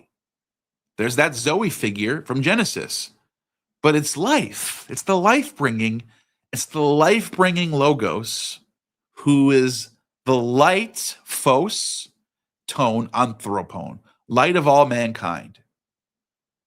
So it retells it in the more of a up-to-date Middle Platonic way. Now, what I wanted to actually bring up was go back to AION real quick. So in the Panarion, should I do the Panarion first? Oh, no, you know what? Before I do that, let's go to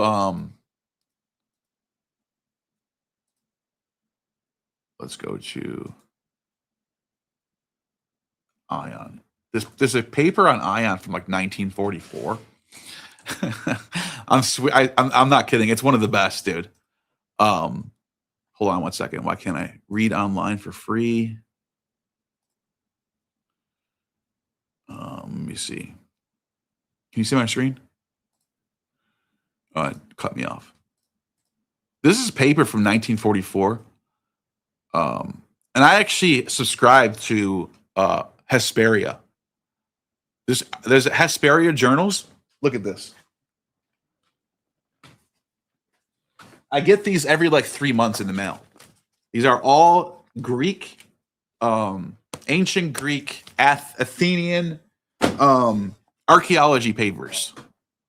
And from back in 1944, somebody wrote this article about AION. It's the most in-depth article about AION in the world.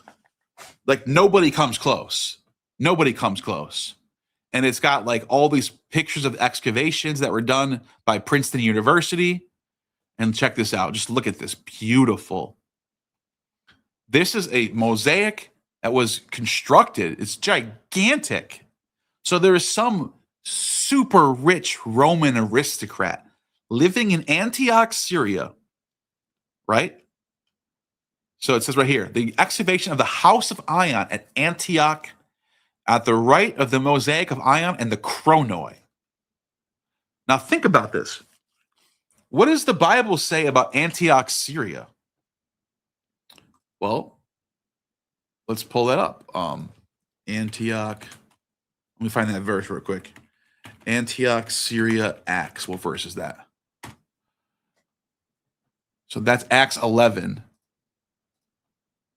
Watch what it says.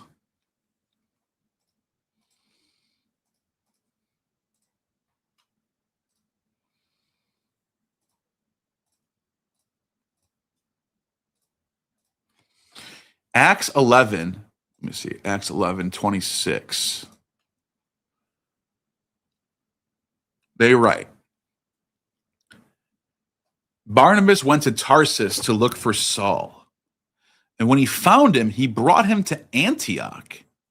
For a whole year, Barnabas and Saul met with the church, the ecclesia.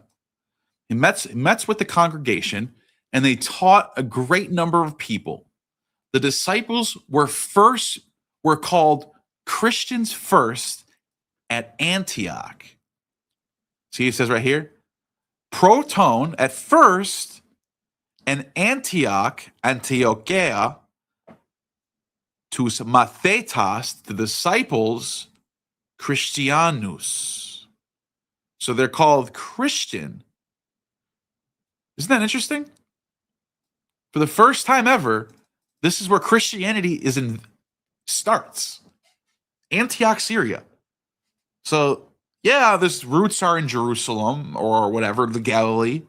And yeah, there's Alexandrian philosophy involved with Philo, for example. I'm not denying that. But I do think it's very interesting that the New Testament is very clear that the first place where the term Christian is ever used is in Antioch, Syria. And then it says, during this time, some prophets came down from Jerusalem to Antioch. And then it says, the Spirit predicted that a famine would come. This happened during the reign of Claudius. So according to Acts, and I'm not saying this is accurate, I'm just going with the lore here. I'm not just going with, we're just taking the lore here. According to Acts, during the reign of Claudius, the first time Christians were ever called Christians in Antioch, Syria. Now, this is from the house of AION in that exact same city. And I just want to kind of compare what exactly we're looking at here. Now, what's interesting about the thing that they mentioned, this, look at this right here. So this says AION, and that says melon, and then I think that says, I can't read that, but it means past, present, future. AION, and the triple form, and they're called the chronoi. And it's like a trinity or a triad of a time God who's eternal and everlasting, right? And that term shows up in the New Testament a lot, by the way. So, for example, let me see if I can find.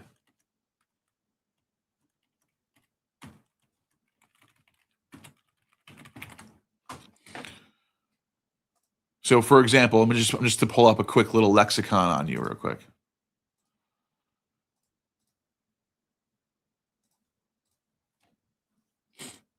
And it's a different form. It's using it as an adjective, so it's aionios.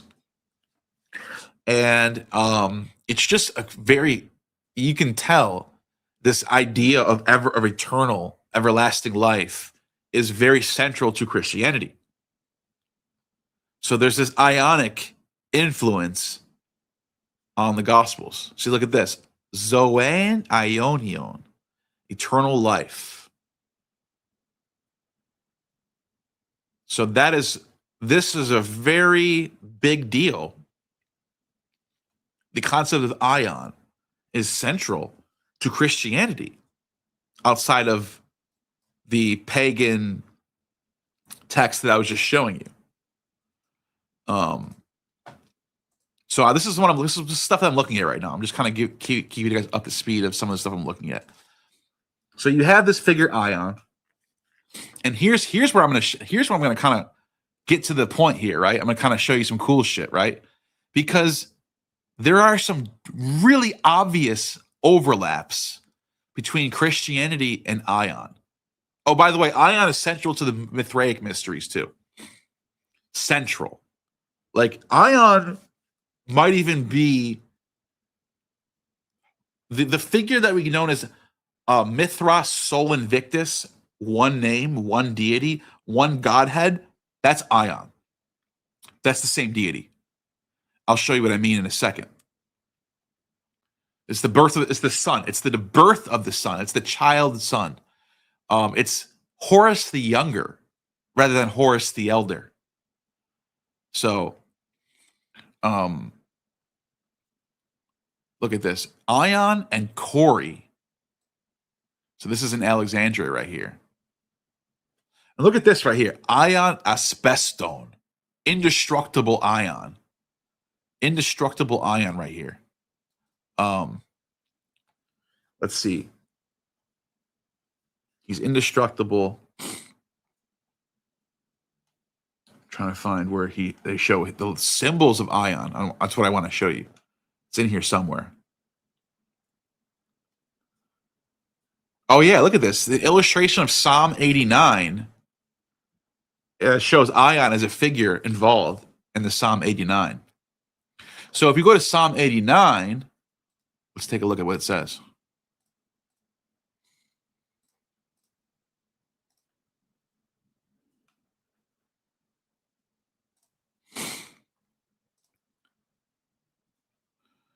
Psalm 89.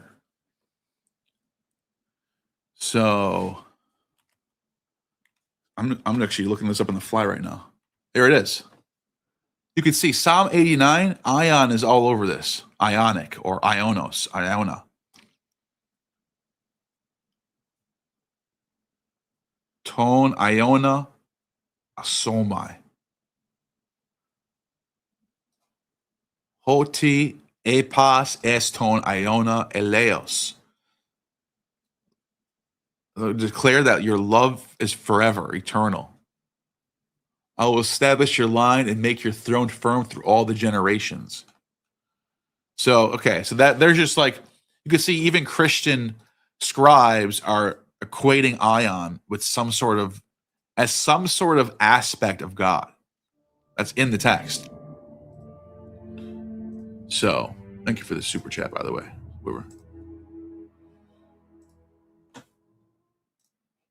At unidentified aerial phenomenon _acorn dropped $2 super chat.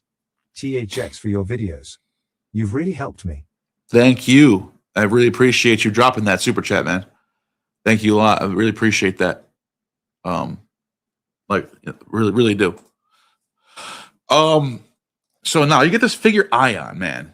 Sometimes he's winged. I mean, that looks like Kronos right there, right? Upper Germany, that's all the way up in Germany, you find him. He's central to late antiquity religion in general, which is the Mithraic solar religion, sort of solar monotheism that you find in late antiquity.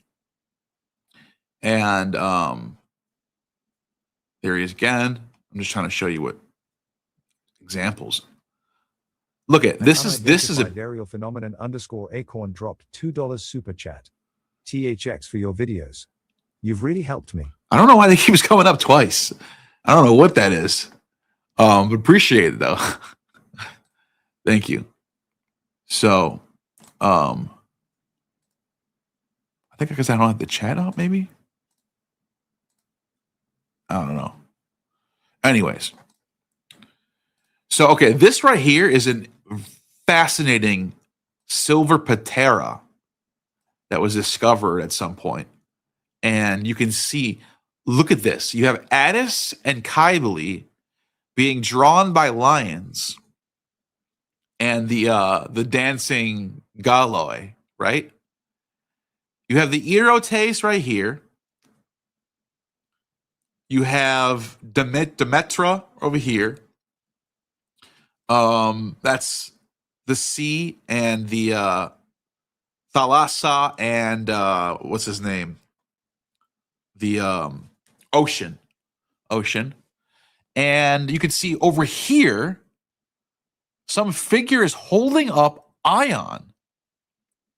And Ion is sitting inside of a zodiac because he's the one that turns the heavens. He's the child who is moving all the pieces. He's in control. He's that central God that comes from the one. He's the main God. And the whoever made this is letting you know, like, yeah, we have all these other divinities. We're not monotheists. But the God who sits with the serpent on the rod, who turns the heavens, that's AION. And his symbol, get this, his symbol, you know what his symbol is? His symbol is the phoenix. The phoenix that dies in resurrection. That's what I was trying to get to. I'm going to show you something. So this is why I think Christianity is. Christianity is this middle Platonic Jewish Ionic religion of Ion. And so you up here you have Lucifer carrying the torch and different figures right there. I think that's Diana, or that might be Apollo. This might be Diana. It's hard to tell. Yeah, that's Apollo and that's Diana. And there's Lucifer and Vesper. That's what that is. So yeah, you can see what's going on here. All right. There it is again, AION, from the same one. And it says he with the wheel of the zodiac. And yeah, there it is right there. I just said that. Phosphorus or Lucifer, Hesperus or Vesper, Ocean and Thetis, the Horae, right? All of them. The seasons, that means the seasons. But they're also erotes too. It's the erotes, the Horae. They're pretty much linked. This is a really interesting one from the Mithraeum at Sentinum at Munich. It's now in Munich, okay. And there's AION inside the zodiac wheel again, turning the heavens. And that's Mother Gaia underneath them, or Terra, I guess would be the Latin version. So you can see this is not just some random one-off thing. This is a central deity, dude. This is a central deity. At Grandpa.10 dropped $4.99 super chat. Grandpa of 10, good to see you again. Let the grandchildren know I said hello. Thank you for the $5. Really appreciate you guys tonight. Really do. Really appreciate you guys tonight. Thank you. Yeah, like look at this. Look at the detail. This is another thing I noticed about late antiquity, or even like Roman period art in general. The beautiful artworks that the advanced levels of art that they were able to produce. I mean, look at what you find in Pompeii in Italy, which is before 79 AD. The most jaw-dropping art you'll ever see in your entire life.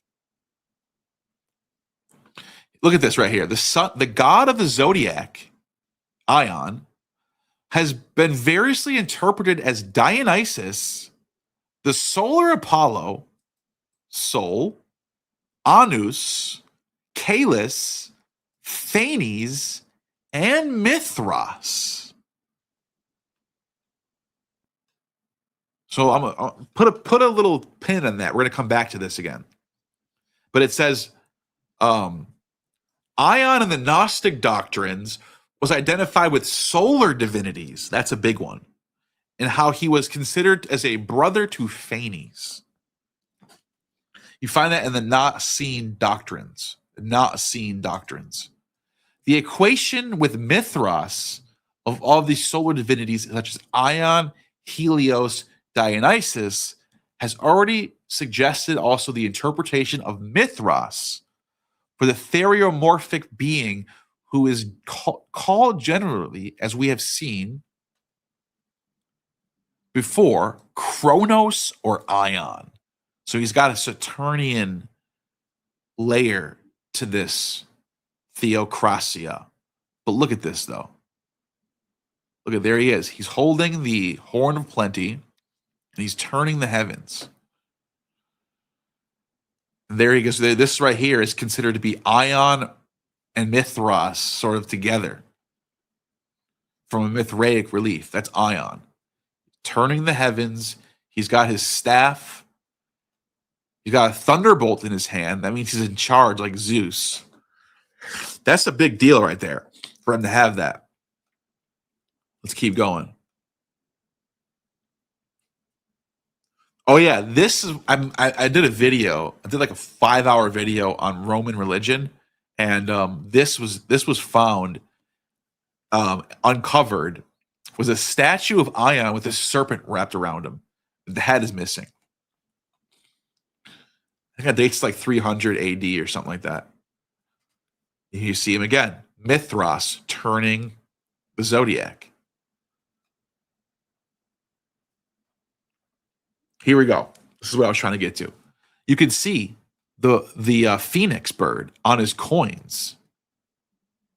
So during the reign of Hadrian, Hadrian starts to make coins with Ion on them. So the Antonius Pius from 138 to 139, a zodiac around a bust of Serapis. Huh? Serapis? Antonius Pius, Alexandria, with Ion around Phoenix. That's B. So there's a Serapis one. And then there's the Phoenix with it has the words Ion right here. Ion. And then it says Nicaea, where the Nicene Creed was held, right? The Council of Nicaea with a zodiac around Zeus. So that's interesting. You can see that cultural development happening in Nicaea as well.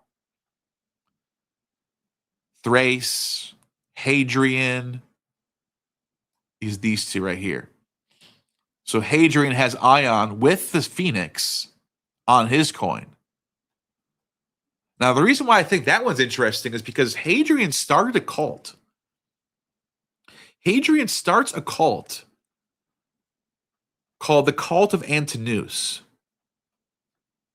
In fact, let me just go to that right now.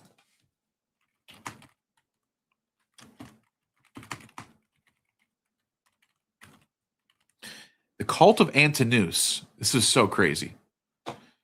It all kind of ties together, you'll see. The Cult of Antinous, look at this. Antinous Dionysus. I mean, it's literally Dionysus, but it's Antinous. Antinous was the lover of Hadrian, right? Who died on his 20th birthday. And he was deified as a theos. It says Antinous accompanied Hadrian during his attendance to the annual Eleusinian mysteries. So these people are initiated. And the whole city's named after him, by the way. And I just want to skip down to his cult. So he gets drowned, he drowns in the Nile River. And it says right here, look at this. This is so crazy. Now I know this is after the Gospels. This is after Paul. But it's contemporary with what's going on at this time period. This is what I'm trying to get you guys to understand. This is a contemporary cultural development happening right around the time of two other things happening. Number one, I should say three other things happening at this time. Number one, Christianity is developing. This is right before the Bar Kokhba revolt. The temple's gone, and there's a universal Judaism called Christianity starting to develop. Invented by Paul and goes back to a guy named Jesus. That's all we know. And there's these gospels written, and there's these texts written, and they're trying to figure it out. At the same time as that, during the same decades, I should say, same half a century, you have the development of the cult of Attis, where Attis, according to the sources, during the time of Claudius, which is interesting because we just saw Claudius pop up for when Christians started to become Christians, same time period. Well, according to the sources, during the reign of Claudius, there was a new festival that initiated Attis dying on March 22nd and resurrecting on March 25th.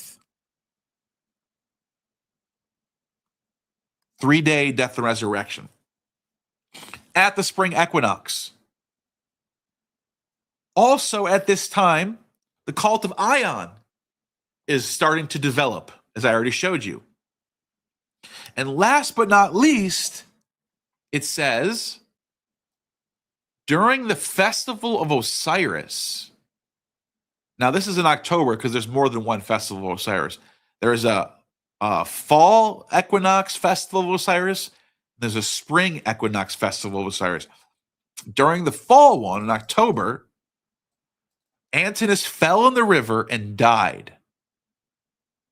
Hadrian publicly announced his death, with gossip soon spreading throughout the empire that Antinous had been intentionally killed. The nature of his death is a mystery to this day. So, I don't know if it was a sacrifice or what. I don't know. It says right here, another suggestion is that Antinous died during a voluntary castration as part of an attempt to retain his youth and be... Ooh, that's dark. A fourth possibility is that the death was accidental. Maybe. I don't know. Another possibility is Antinous represented a voluntary human sacrifice.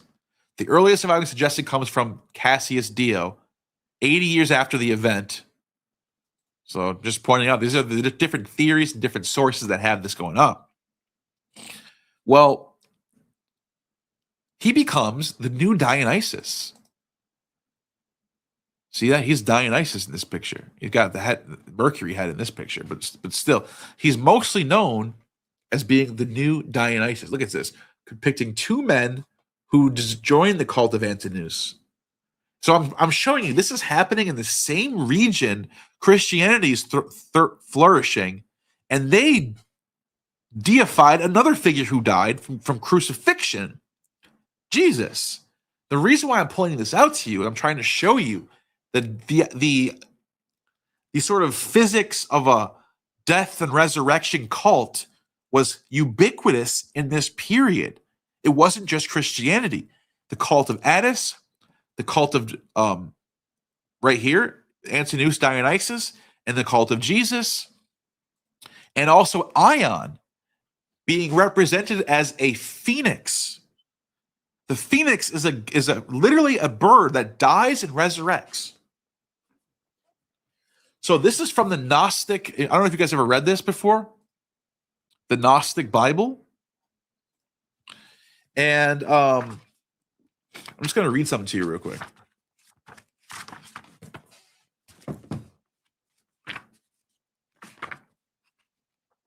Hold on one second. Phoenix. Where is it?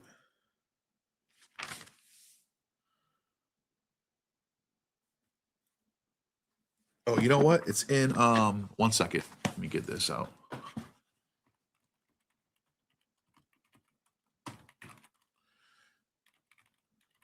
In Gnostic.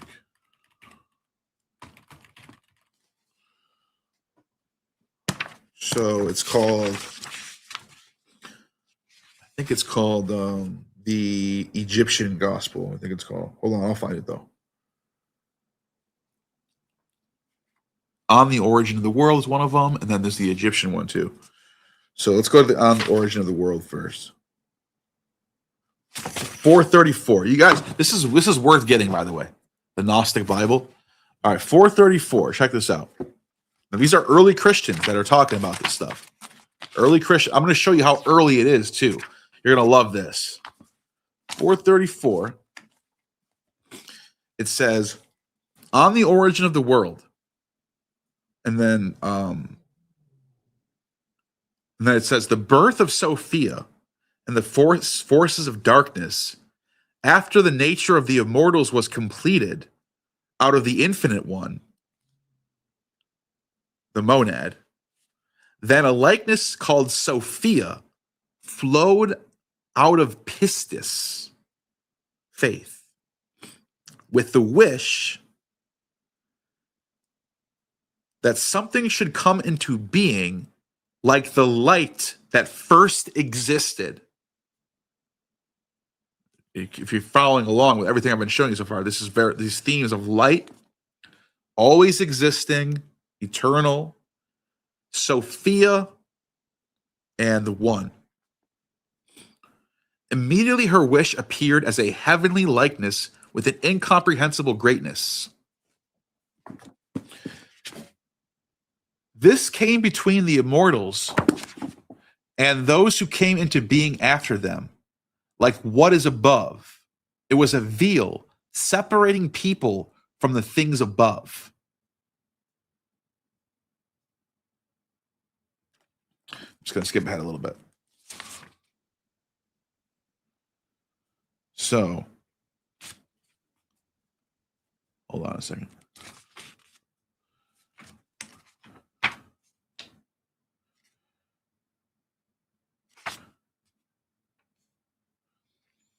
So then it talks about Yaldabaoth being this demiurgic figure who thinks he's in charge, gets into Adam and Eve, gets into Jesus and the assembly, Sabaoth. It gets into Yaldabaoth realizing his mistake. Then it gets into Eros and Psyche. And it says that from Adam's blood, Eros appeared, being androgynous. His masculine nature is Himeros, because he is fire from the light. His feminine nature is that the soul of blood and is derived from the substance of forethought. After Eros, the grapevine sprouted from the blood that was shed upon the earth. Therefore, those who drank the vine acquired the desire for intercourse. After the grapevine, a fig tree and a pomegranate tree sprouted up from the earth, together with the rest of the trees. And then it talks about the tree of knowledge. It talks about the creation of plants, animals, heavenly orbs. And then it says, here we go. Then when Sophia Zoe, it literally calls her Sophia Zoe. I'm not kidding. Word literally Sophia Zoe. Saw that the rulers of darkness cursed her companions. She was angry. And when she came out of the first heaven with every power, she chased the rulers, the archons, from their heavens, and she cast them down to the sinful world, which is the fall. A D1 Worm dropped $4.99 super chat. How much influence did ancient Egypt have on the development of religion, Greek philosophy, and other ancient belief systems? A lot. A whole bunch. In fact, there's a book right here you should get. If you really want to know the answer to that, read this book right here called Orpheus and the Roots of Platonism by Algis Uzdanovitz. I think that's how you pronounce his name. Uzdanovitz. He lived up until like 2010, but he was big in the 1940s and 50s. I think he was. Maybe before that actually. Oh no, I'm sorry. He lived from 1962 to 2010. Yeah, so he was big in like the 70s and 80s, something like that. Orpheus and the Roots of Platonism.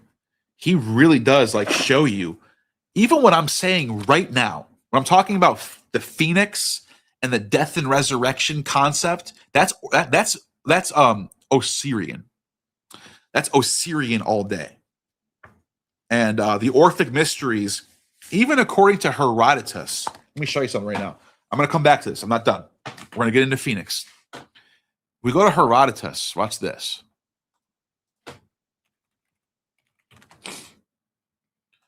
Watch this.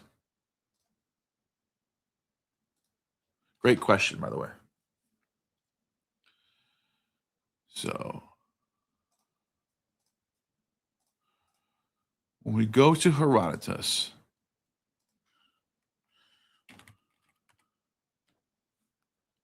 right here, Herodotus wrote this in the 5th century BC.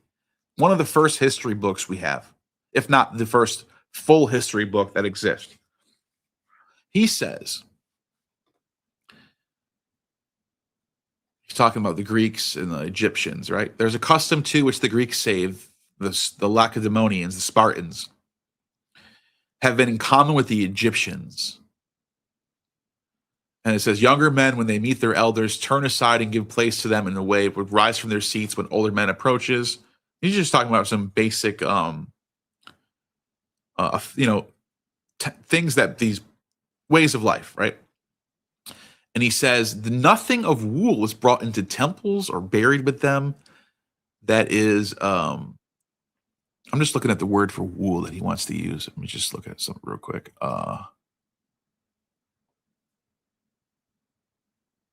Okay, never mind. I was trying to see if he uses like sindone or not, but he doesn't. I'm just curious. And then he says, in this way, they follow the same rule as rituals called Orphic, Orphikoi, and Bakikoi, Bakikoisi, Orphikoisi, Bakikoisi. So he says, these people who are Orphic and Bacchic is in truth Egyptian and Pythagorean. What? So he says Orphic and Bacchic is actually Egyptian and Pythagorean. For neither may those initiated into these rites be buried in woolen wrappings. Huh. Interesting. There is a legend about this.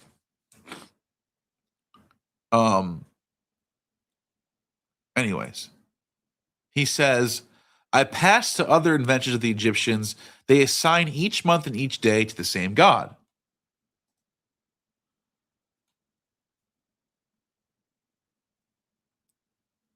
I'm trying to see what he says about Dionysus.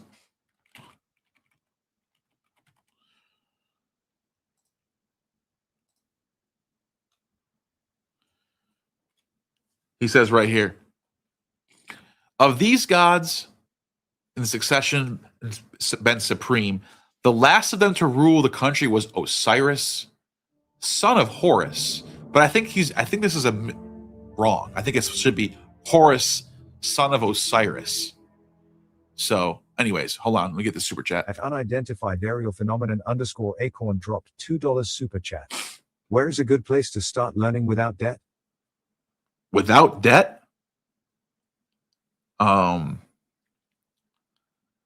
Where's a good place to start learning without debt? Huh. Good question. I mean, just I don't know what you're.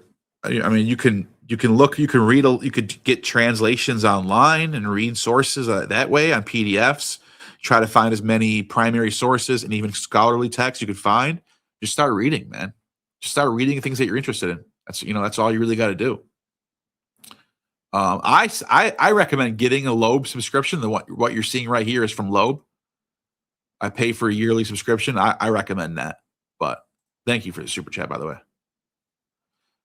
And so he says the last king was Osiris or Horus, called by the Greeks Apollo. That's why I know he's talking about, this is backwards. Horus was equated with Apollo, not Osiris. And he even says it right here, who deposed Typhon. Apollo was deposed by Typhon. And it was the last divine king of Egypt.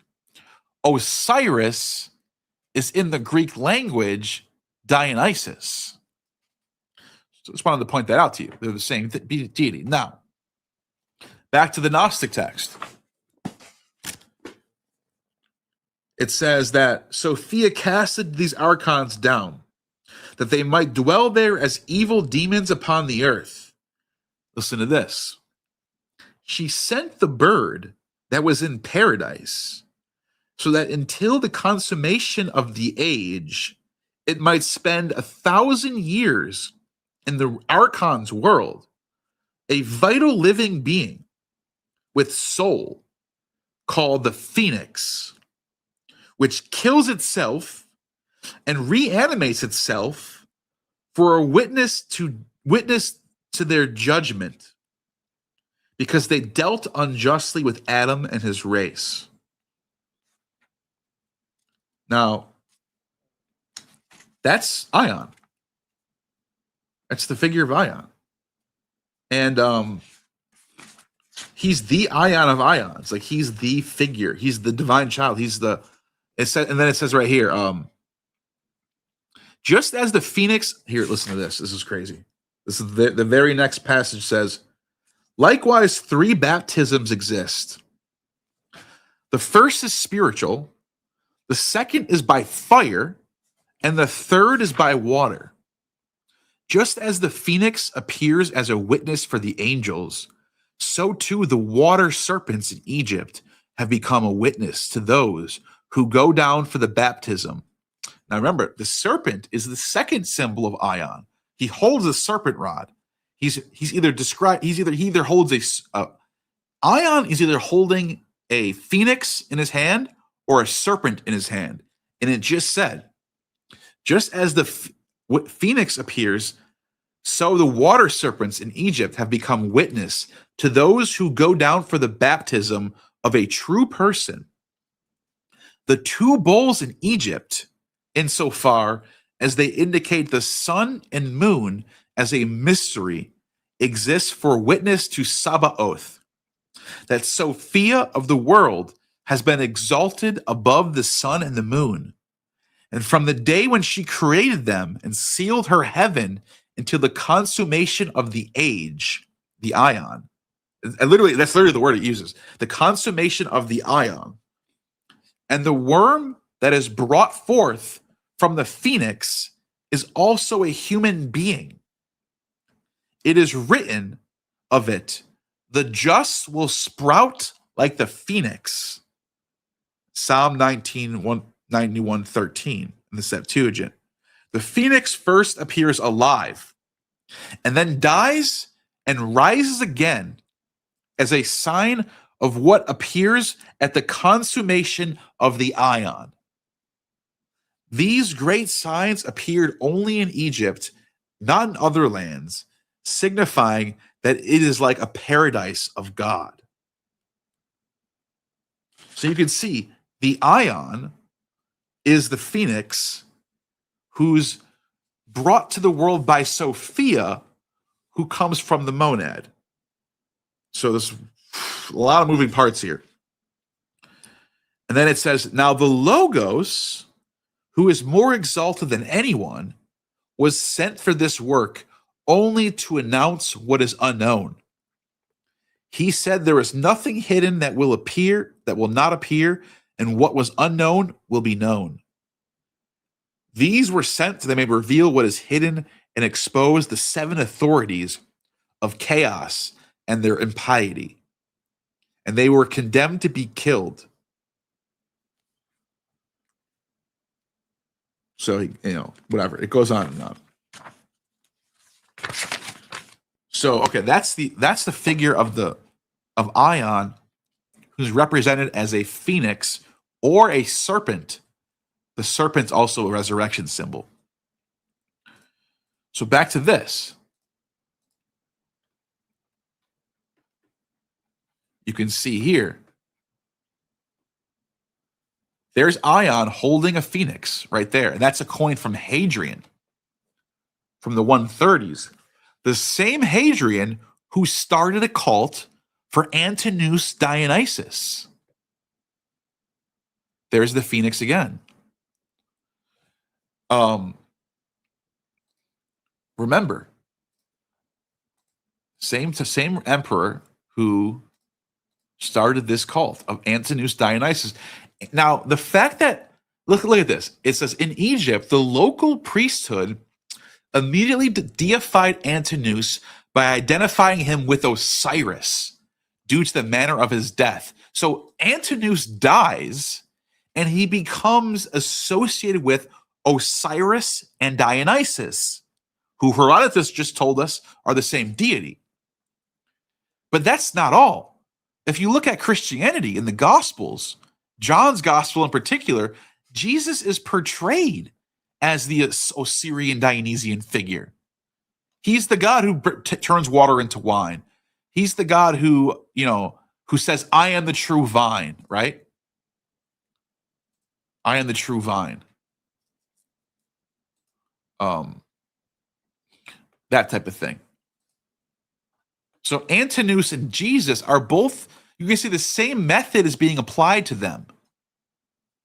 Where Antinous becomes this dying and rising figure, and so does Jesus. And they both start to take on traits of the dying and rising Dionysus Osiris. Look at this right here. Although the adoption of the Antinous cult was in some cases done to please Hadrian, the evidence makes it clear that the cult was also genuinely popular among different societal classes of the empire. Archaeological finds point that Antinous was worshipped in both public and private settings. In Egypt, Athens, Macedonia, and Italy, children would be named after the deity. Part of the appeal was that Antinous had once been an ordinary person himself, just like Jesus. At unidentified aerial phenomenon _acorn dropped $2 super chat. I want to learn Greek and mythology. Advice on books. Where should you start on that? Franz Kuma. Get Franz Kuma. Franz Kuma is a big one. Karl Karenyi. Here, I'll write these down. Franz Kuma. You can just look them up on Amazon and you'll see the books. Karl Karenyi.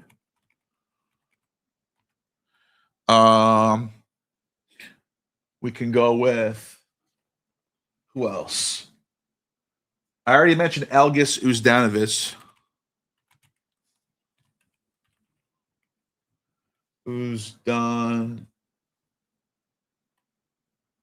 Uzdavinus. Let's see, who else? What's another big one? Franz Kumant. I already mentioned Franz Kumant. What's a good mythology? Mary Beard's good. Religions of Rome. Mary Beard, Religions of Rome. Valerie Warrior. Greek and Roman source books. Let's see. James Fraser.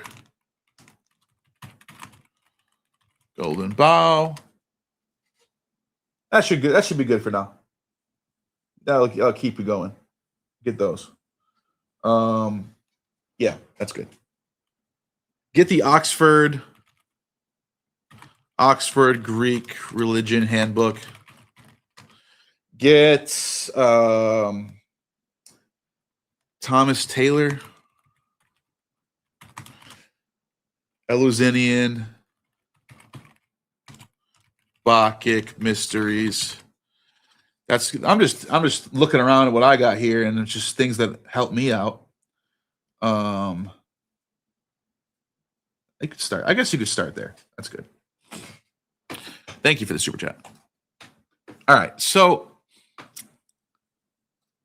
we can see he's blowing up. This cult of this random kid who's a dying and rising figure who is associated with Dionysus and Osiris starts to blow up.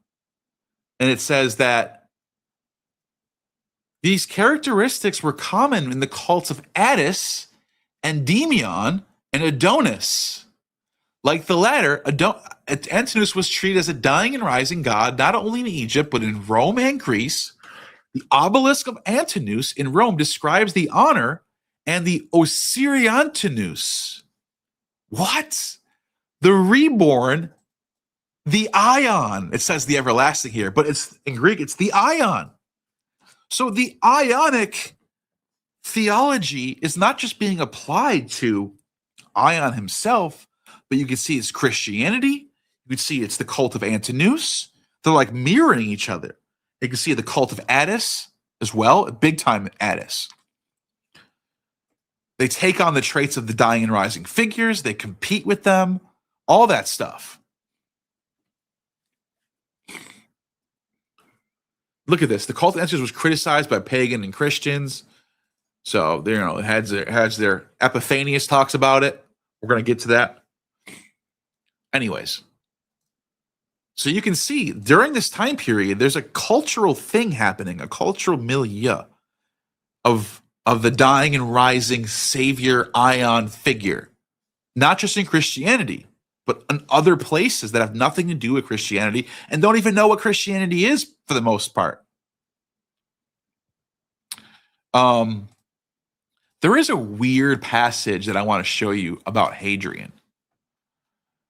And it's from the Historia Augusta.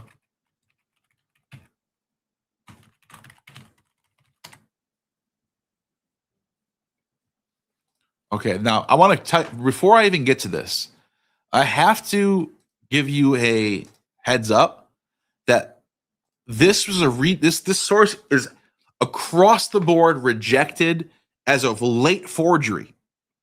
So it's not actually written by Hadrian, but I still think you should see it because it says a lot about the author.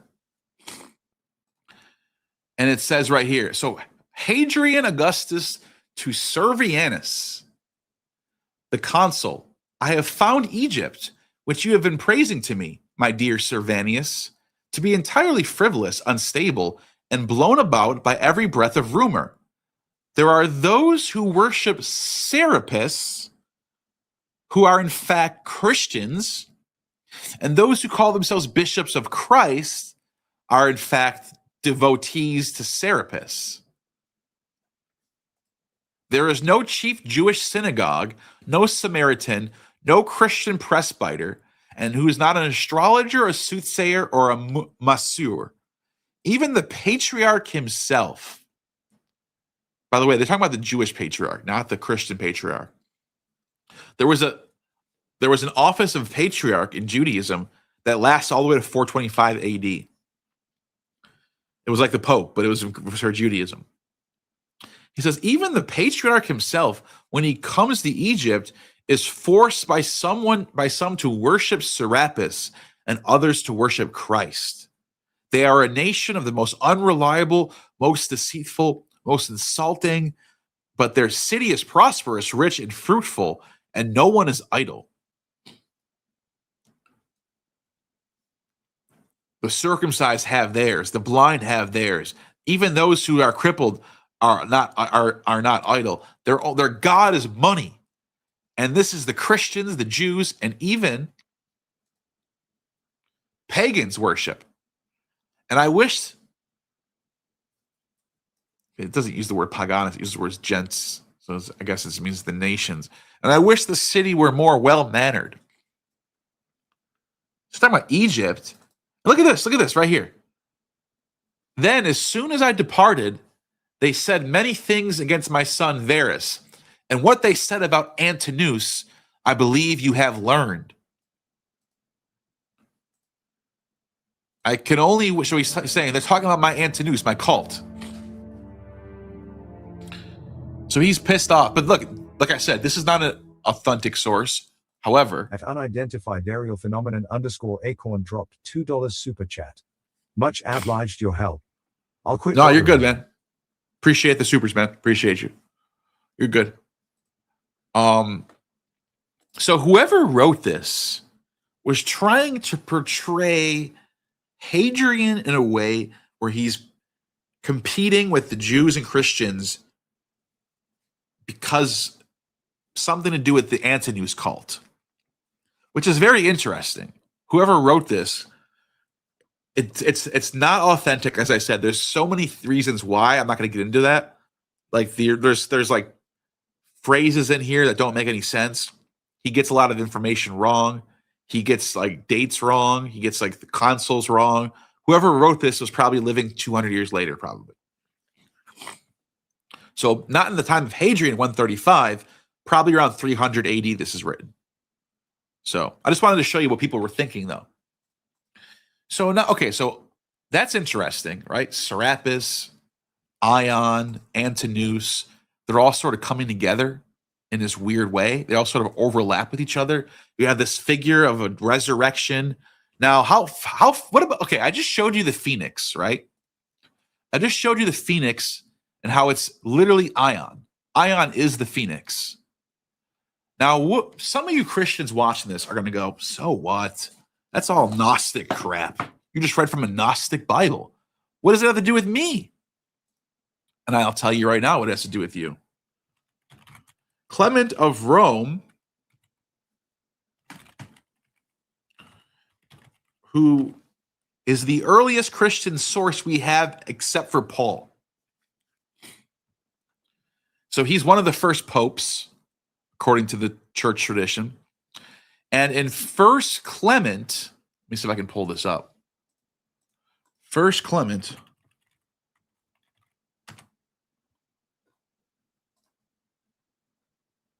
I think this is it right here.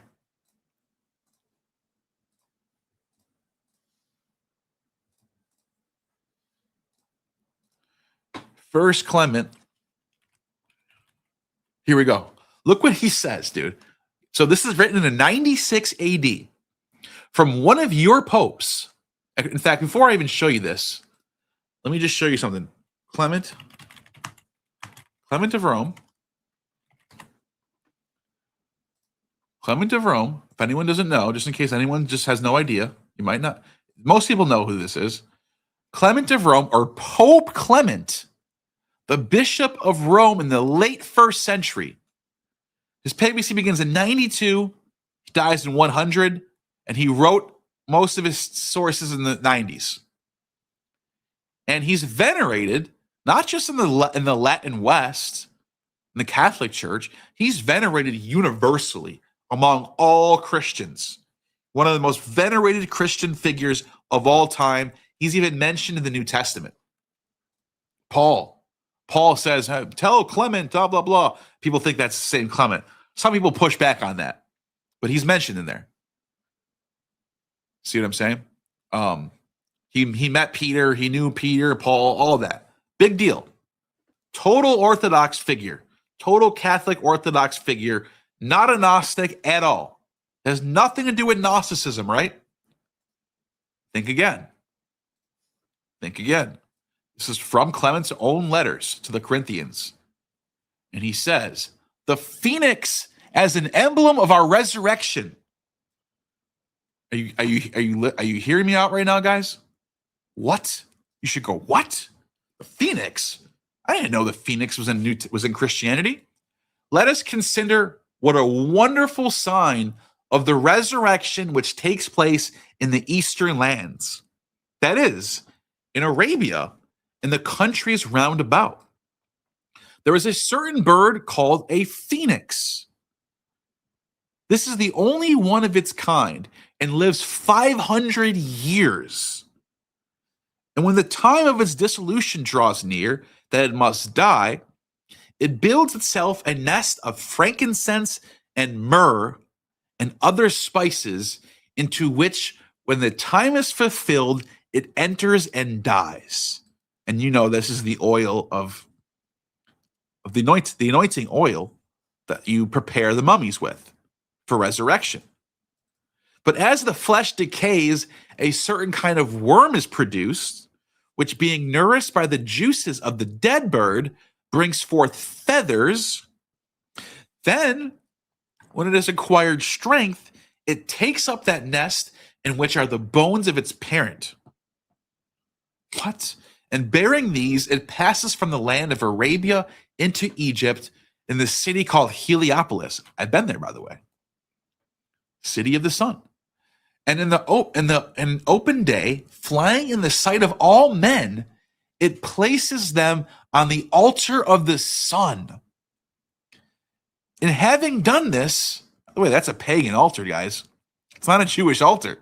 And having done this, hastens back to its former abode. The priests then inspect the registers of the day. What priest? Why is the Christian Pope telling us about priests in Egypt inspecting the entrails of a dead animal? It's pagan.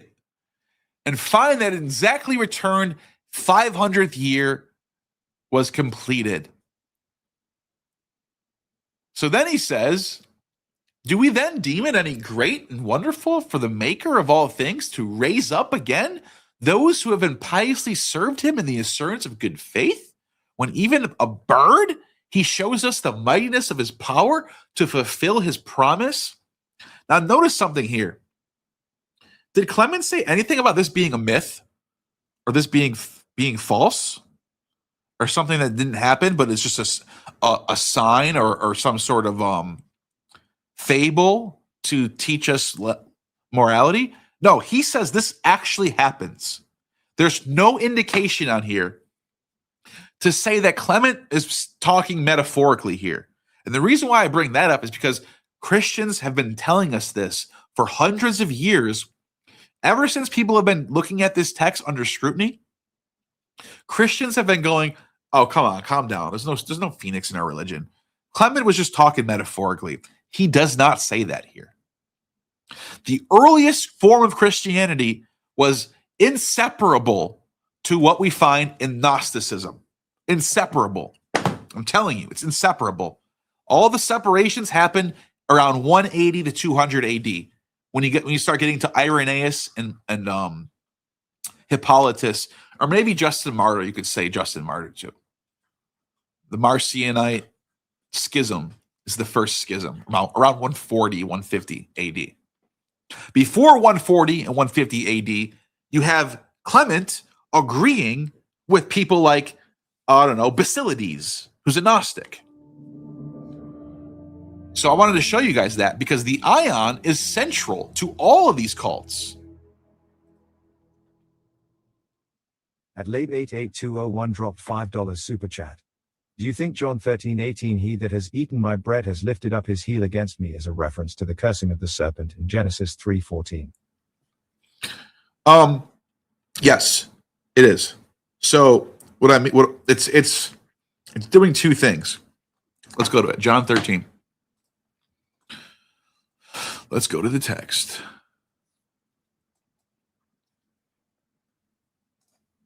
John 13.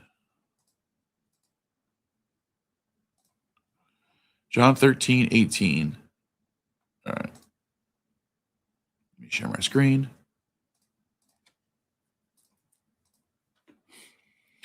So he says right here, I'm not referring to all of you. I know those who have chosen, but this is to fill this of scripture. He who has shared my bread has turned against me. It's not necessary. So I think what you're getting at is correct because of the heel reference. Is the heel reference in this one right here? I don't know if it is. No, he says who has shared my bread. John 13:18. Yeah, who has shared my bread.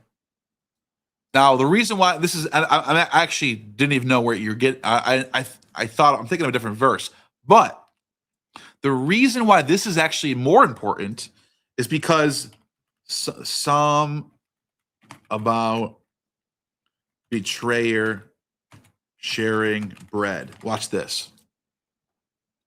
So there's a psalm that was written about the betrayer. It's Psalm 41:9, I think it is. Yeah, Psalm 41:9. So you can see he who shared my bread has turned against me. And notice how John says, this is to fill this passage of scripture. So what you're asking as a super chatter, you're saying, what scripture? Is it Genesis? And I think it might be Genesis, but I think what's more obvious is Psalms.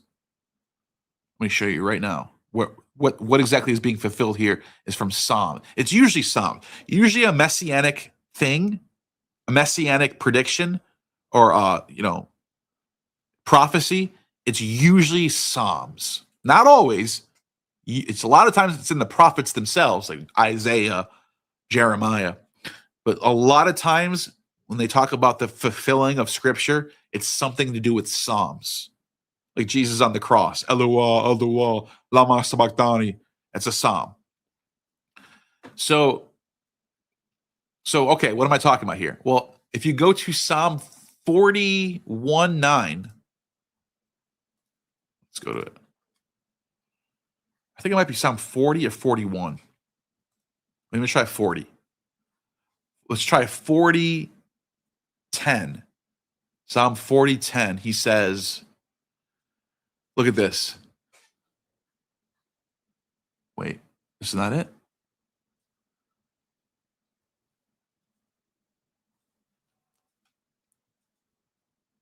No, it's not this one. Hold on a second. 40. It's 41:19, I think it is. 41:19.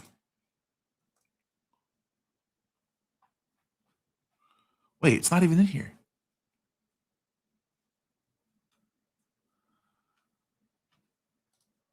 Is it because the Septuagint's different? Is that what's going on here?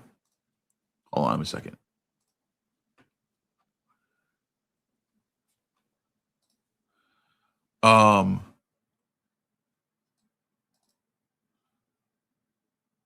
So Psalm 40:10, I think there's something wrong with the numbering here.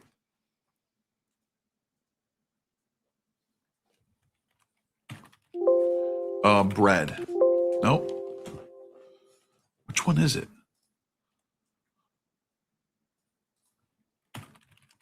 Here we go.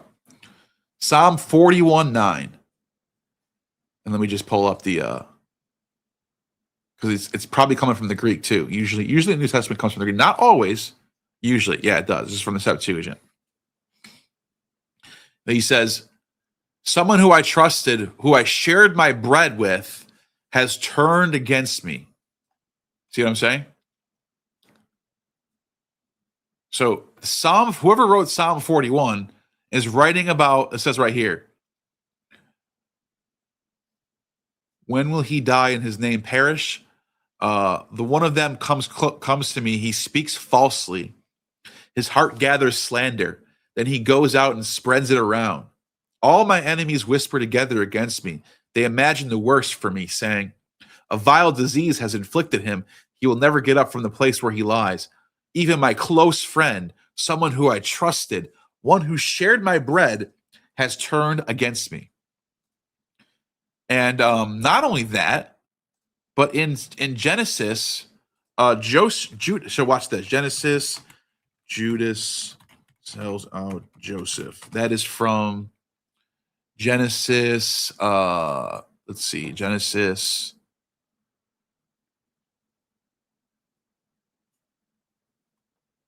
Genesis 37.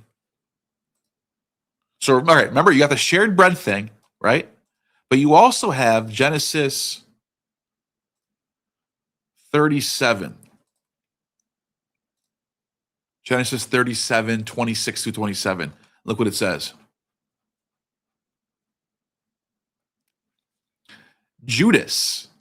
So in English, we do this thing where the Old Testament, Judas, we call him Judah because the tribe of Judah, right? But in the Greek, the New Testament has no differentiation between Judas in the Old Testament and Judas in the New Testament. It's Judas. So Judas says to his brothers, what will we gain if we kill our brother to cover up his blood? Let's sell him to the Ishmaelites. So he sells them for 20 shekels of silver. Judas. This is Judas's idea. He sells Yosef. So he sells Joseph, who's like the Old Testament Jesus in a lot of ways. He's the chosen son who everyone's jealous of, who gets killed, basically. He literally gets killed here. Look at this. Jacob. Look at this. Ready for this? Joseph is the dying and rising God in the Old Testament. And so Jacob says right here, then they got to Joseph's robe, slaughtered a goat, dipped the robe in blood. And it says, then they took the ordinate robe back to their father, Jacob, and said, we found this. Examine it to see whether it's your son's robe. Jacob recognized it. My son's robe. Some ferocious animal has devoured him. Joseph has been surely torn to pieces like Zagreus. Then Jacob tore his clothes, put on sackcloth, and mourned for his son many days. That's a death. You do not put on sackcloth and ashes and mourn for many days, just randomly. Jacob is mourning the death of Joseph. All his sons and daughters came to comfort him, but he refused to be comforted. I will continue to mourn until I join my son in the grave. So it's the author of Genesis is trying to make it seem like Joseph is dead. Even though he's not literally dead, he's dead spiritually and in the mind of Jacob. Jacob, this patriarch. So this matters more than anything. So then he goes down into Egypt, and what happens? He goes into the dungeon, and he has all these dreams. And he predicts the future, and he rises up, and eventually comes back to see his father resurrected. So basically what happens, that's Judas who sold him out. So if we go back to John 13,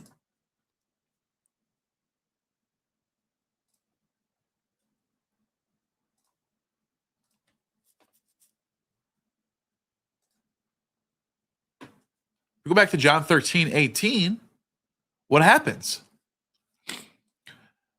He who has shared my bread has turned against me.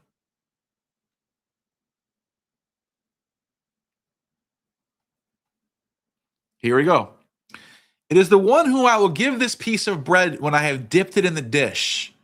Then, dipping the piece of bread, he gave it to Judah or Judas. It's in the dative, so that's why it says Judah. It means two Judas. Judah. It means two Judas. The son of Simon Iscariot. So the one who dips the bread, who sells out Jesus for 20 shekels, is Judas. It's a retelling of the Old Testament. That's all it is. It's no real Judas. There's no guy named Judas in real life. This is a retelling of the Old Testament.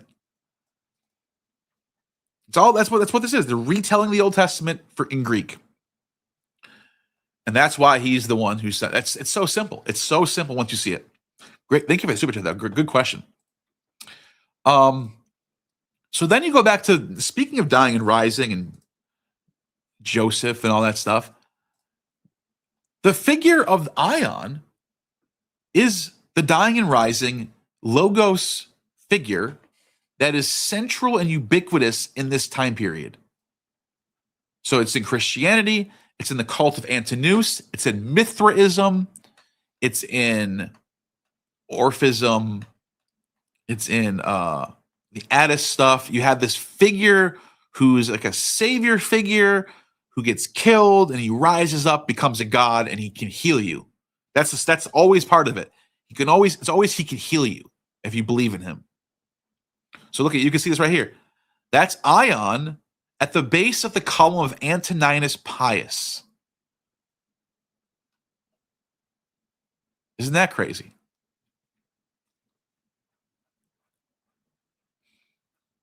Just trying to get through this real quick. And then I got another source that I want to show you real quick too. So, yeah, that's cool, right? The AION stuff. Now, check this out, because AION the Christians have to deal with AION. They can't just let him sort of just get away. Hold on a second. Where is it?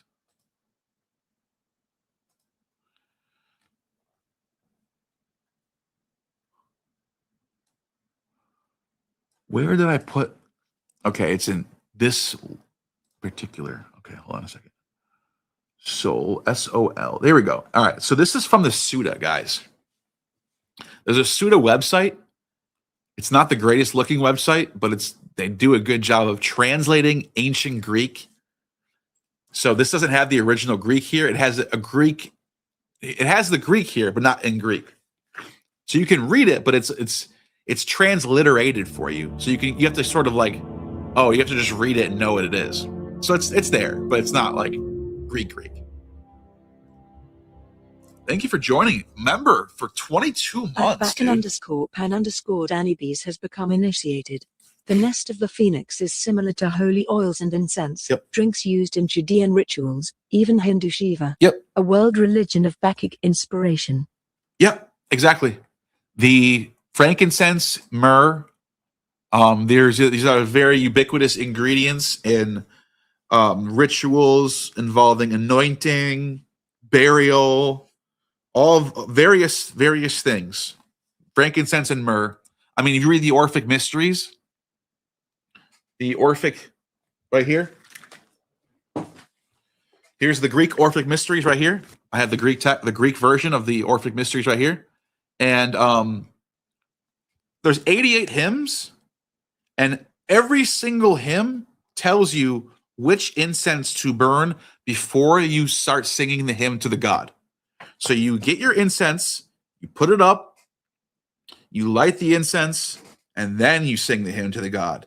It's an offering. The smoke goes up, the god smells it, the god can hear your prayer. It's literally how you connect with the gods.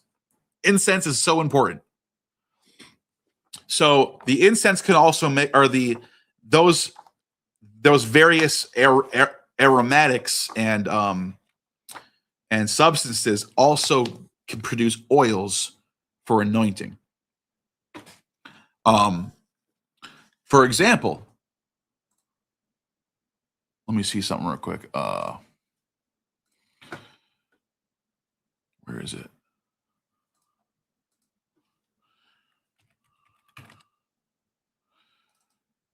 For example, let me see if I can share my screen one more time.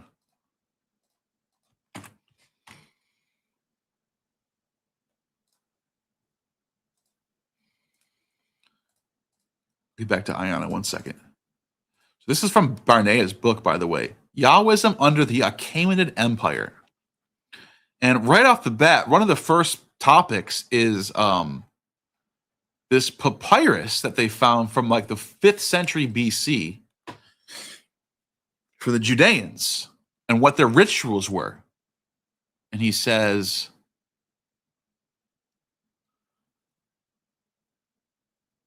where is it?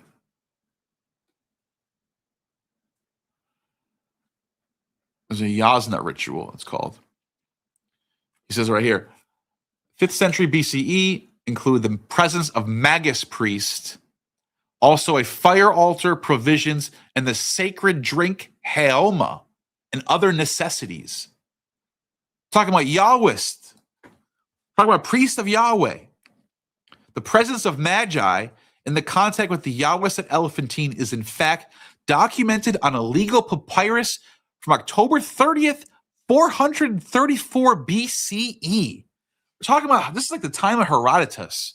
And the Judeans that worship Yahweh are in contact with magus priests, and they're involved in fire altar provisions for the sacred drink haoma. So yes, just to respond to you, there's the Yazda haoma. Look at this. The Elephantine onomasticon, various forms of association with Yahwist. It says, Magi serve as witness to the transaction being made between them. These names are important as they reflect AZ concepts and the Achaemenid. They include Artha, cosmic truth, Ater, sacred fire, Baga, the gods, and a Zoroastrian term for the spirit of protection, an abode for the individual soul, Haoma, Yazd, the ritual drink for Ahura Mazda, head of the pantheon, Mithra. These are all words that show up in text from the 5th century BCE, written by Judeans. Did you guys know this? It's crazy. You've got to read this book. Get this book, dude. It's called Yahwism under the Achaemenid Empire. It's one of the craziest books I've ever read. So good. So good. So yeah, I agree with what you're saying. Thank you for being a member for 22 fucking months, dude. That's awesome. Awesome super chat too. All right, so back to the Suda. This is a Greek text from the Suda, which is a Byzantine, what do you call it? It's the Byzantine, not a lexicon, but it's encyclopedia. It's probably the world's oldest encyclopedia ever. Where what the authors of the Byzantine encyclopedias were just putting together entries of random text, basically, that survive. So we would not have this otherwise. This does not exist in any sources except for the Suda. And what does it say? It says, I think there's a date on here somewhere when it's dated to. I think Damascus would be 500 AD. So this is like 500 AD. This one, I don't know. This one doesn't say. But this one, if it mentions Damascus, it's 500 AD. This one mentions Epiphanius too. So we'll get to that in a second. But look what it says. Heraskos, natural talent for distinguishing between religious statues that were animated and those that were not. For as soon as he looked at one, his heart was struck by a sensation of the divine, and he gave a start in his body and his soul, as though seized by the god. If he was not moved in such a fashion, the statue was soulless and had no share of divine inspiration. In this way, he distinguished the secret statue of AION, which the Alexandrians worshipped as being possessed by the god who was both Osiris and Adonis at the same time, according to some mystical union. There was also something in Heraskos' nature that rejected defilements of nature. For instance, if he heard any unclean woman speaking, no matter how, where, or how, he immediately got a headache. That's crazy. And this was taken as a sign that she was menstruating. Oh my God. Oh my God, these people, man. Even his birth had something mystical about it. He is said to have issued from his mother, holding the shushing finger from his lips. We all know what that means. Just as the Egyptians portray Horus and Helios. As a result, since the finger was fused on his lips, he needed surgery, and he went through life with a scar on his lip. Huh? You guys know what that is, right?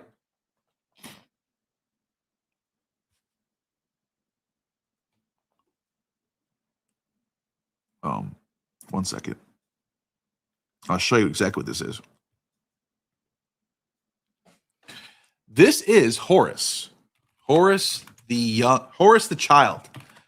It's a very particular version of Horus from the Roman period called Harpocrates. And guess what, guys? Harpocrates, there he is, holding the thing to his finger to his mouth, saying, shh, quiet, the secret of the mysteries. And guess what? This is the sun. He's the sun. He's born at the winter solstice. It was Harpocrates, the child Horus, personifies the newborn sun each day, the first strength of winter's sun.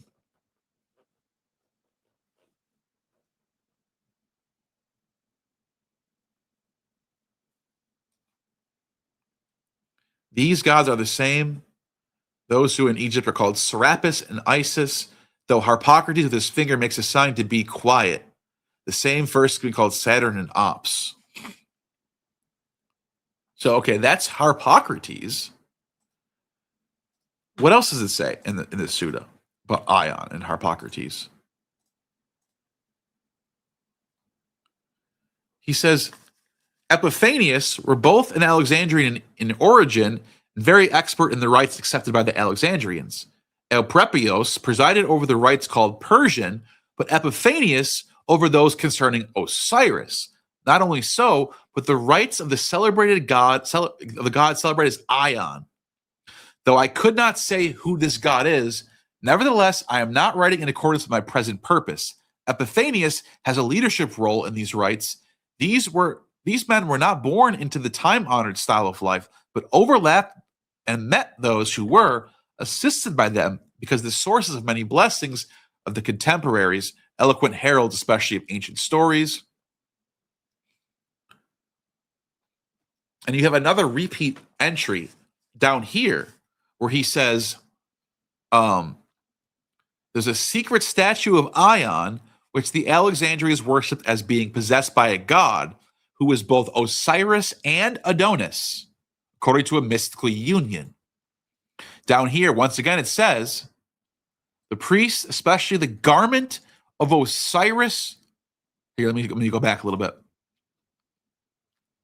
Thus, while he lived, there was also something godlike about him. At the time of his death, when Asclepiades was preparing to give the customary things to the priests, especially the garment of Osiris on his body. I wonder what word they use for that.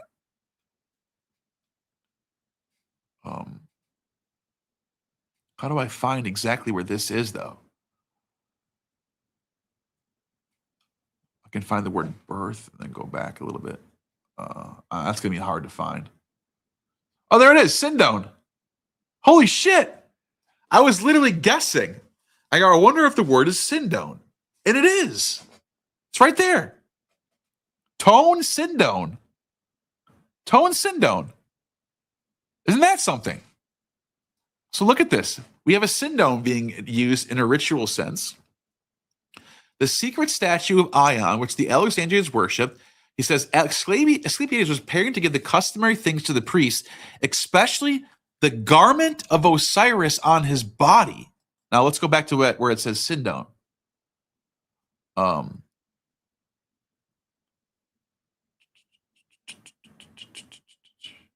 Where'd it go? I just saw it.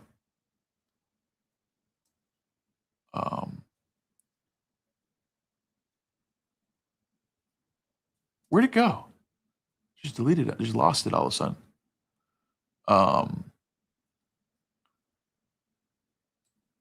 Here it goes. Tone Sindone, and there's the Osiris part. It's backwards. Greek is not always not the same order. So it's Osiridos, Somati, body. So there you go. Osiris's body, Somati, and then it says the Sindone. So that's what it's literally that's the word. So, oh my God, that's pretty crazy. I'm just finding this on the spot right now, guys. So it says the priest, especially the Sindone of Osiris on his body, on his soma, at once secret symbols shone with light on all parts of the fabric. And around them were seen kinds of appearances of appropriate to a god, showing clearly with what the great gods he had been a dinner guest. Even his birth had something mystical about it. It is said to have issued from his mother, holding the shushing finger to his lips, just as the Egyptians tell the story about Horus before Horus about Helios. As a result, the finger was fused to his lips. It gives the same story again. Here, listen, it says right here. And Heraskios became a Bacchus, and a dream designated him. But Asclepiades, devoting himself to more of the Egyptian books, was more precisely acquainted with their native theology, having investigated its origins and middle, simply busying himself with the ignorance of the furthest limits, as it is possible to know clearly from the hymns which he composed to the gods of the Egyptians, and from the treatise which undertook to write encompassing the harmony of the theologies. And he wrote a book encompassing lore of the primeval Egyptians, not less than 30,000 years, but a little more. That's pretty much it. Now, the reason why I brought up the Sindone thing is because the Sindone is the wrap for burial. That's why it's interesting when I read Mark 14, where there's a Neoniskos running away and his Sindone falls off. He must have been a mummy. He must have been wrapped for burial. That's what I think the author was trying to do. think the author is trying to get you to think there is some sort of mummy that Jesus just resurrected and he's running away, and then he comes back, and then maybe comes back in the next scene as some sort of angelic figure in the tomb. That's what I think is going on with the Sindone. It's because it's very particular. When you find Sindones in the sources, it's usually a mummy. And the fact that it says it right here, the Sindone of Osiris as a secret symbol, it makes me think that might be what's going on in Mark. All right. Now, what's interesting about this passage is that Aion is the god here. Let's not forget the whole point I brought you here. Aion, who's equated with Osiris and Adonis, and it says his birth scene is like Horus. Well, who else is like that? Who else is like that? Well, I'll tell you. Check this out. I'm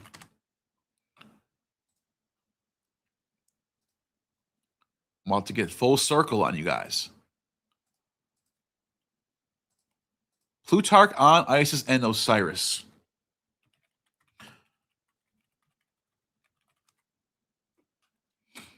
He says, if you watch my channel, you know this already. Isis, when she was pregnant, put on an amulet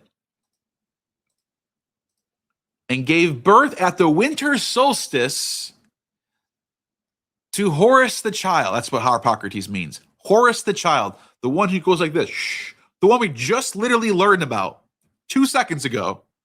And it said, Aion, when Aion is born, they describe him like Horus. Well, that's weird. When Horus is born, it's at the winter solstice. Watch this.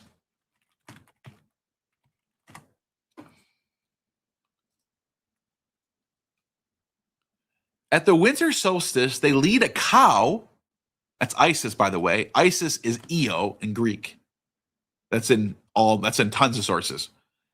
And she gives birth to a figure named Epaphus, who was born of a virgin.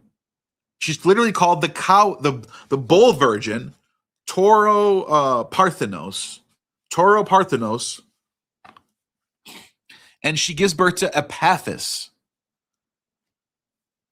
And it says right here, at the winter solstice, they lead the cow around this 7 times, seeking for Osiris, since the goddess in the wintertime yearns for water. And it says, these are the records of the birthdays of Horus.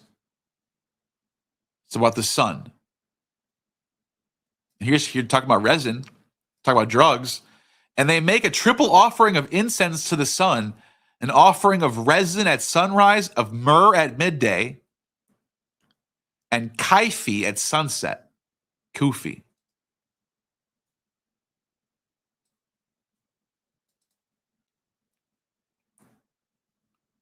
Let me see. Look at this. He says, Menasius annexes, which means brings together, Dionysus, Osiris, and Serapis to Epaphus. So what we're seeing, and this is Middle Platonism right here, they roll together these gods into one sort of like logos ion figure, which Christianity is directly competing with. You understand what I'm saying? Christianity is directly competing with this. Let me show you why. Epiphanius tells us this. So I don't know if you guys know this, but Christmas, December 25th, Christmas, was not on the Roman liturgical calendar until the 360s AD. Almost 100 years after Sol Invictus was born on December 25th by Aurelian. Okay? Watch this. Canarion. At Vacan_Pan_Danny B's dropped $5 super chat. Sula Bennett said Hebrews are buried in canna shirts. In funerary rites, the holy plant also resurrected one from sadness/alcohol. The Nepenthe of Egypt. Yeah. Yeah. Canis shirts. I'm not sure. Yeah, that sounds interesting. Sula Bennett. I'm not really familiar with that. But the holy plant also resurrected from sadness. You know, it's funny. I was just showing Plutarch, and he says there's a plant called Kinosiris, which is a plant that's holy to Osiris and Dionysus. Let me show you what I mean right now, actually.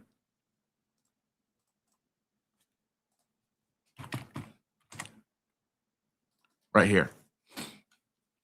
He says the Greeks consecrate the ivy to Dionysus, and it is said that among the Egyptians, the name of ivy is Kinosiris. Right there. Kinosiris. The meaning of the name being the plant of Osiris.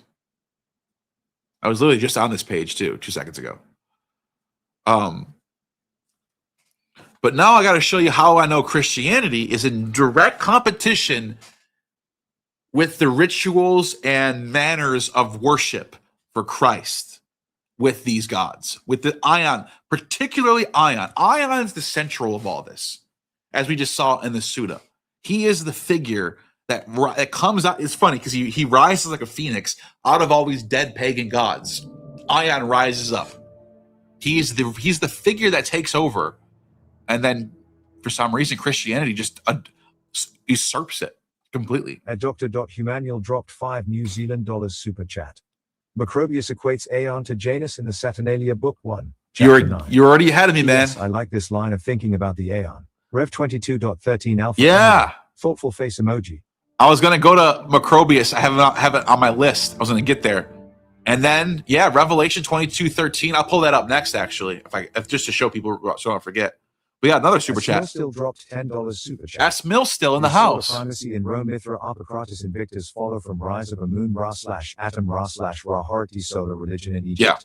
Yeah. Decreased after Akhenaten, but came back and grew over the next millennium. Yes. That what you're doing is you're looking at all the way back to the origins of it all. And the only thing I would say to that is like these things change over time.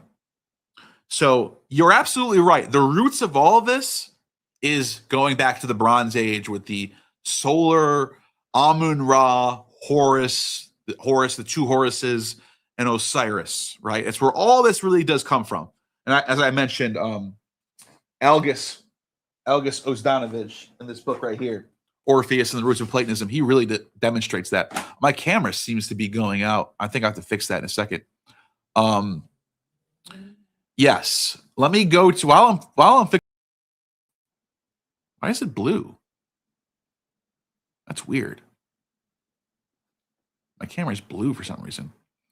Let me while I'm pulling up my camera, let me just pull up a video and I can just I actually made this. I actually talked about this in one of my videos.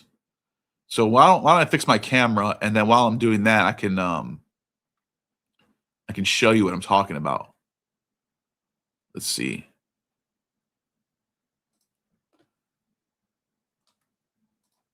So it's my video called Last 300. Here, I'm sharing my screen real quick.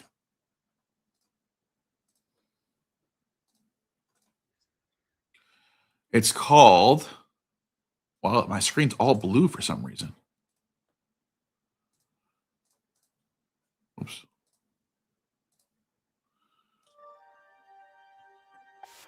Palmyra, a caravan city, strategically positioned between Central Asia and the Roman Empire, thrived as a hub of trade and culture. Where is it? Known to the Romans as Tador, the city boasted remarkable sanctuaries and maintained a degree of autonomy despite its incorporation into the empire. Pliny the Elder described the city's unique look. Here we go.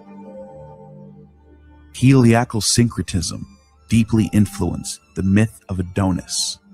Macrobius, referencing a treatise on the sun by Porphyry in his Saturnalia, offers an interpretation linking Adonis's story to the sun's annual movement. According to this account, Adonis spends half the year with Venus and the other half with Proserpina, symbolizing the sun's passage between hemispheres.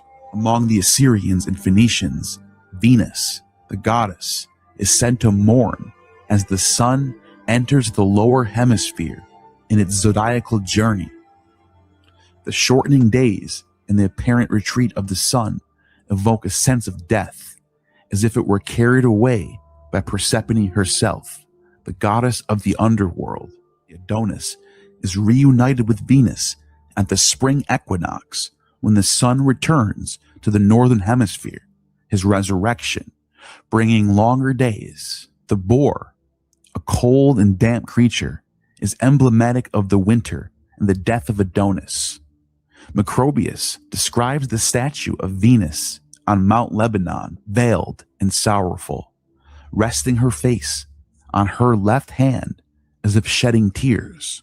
This imagery reflects the earth in its winter state, shrouded and dormant without the sun's warmth. Yet, when the spring arrives and the sun crosses the equinox, Venus becomes radiant once more. The landscape flourishes with crops, and trees regain their leaves again.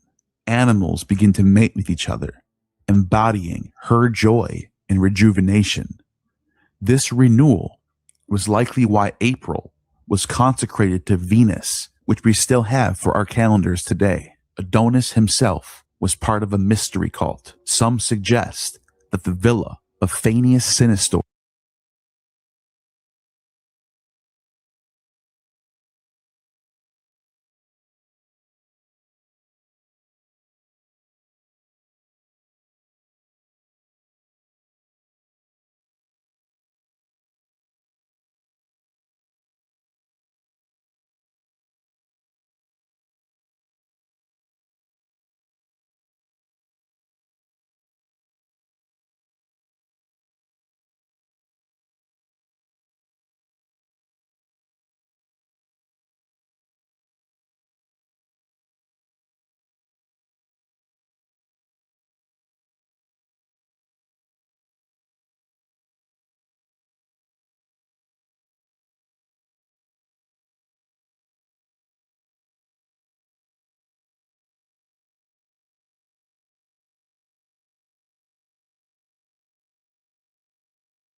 Was I muted right there? Fuck. I was muted, wasn't I?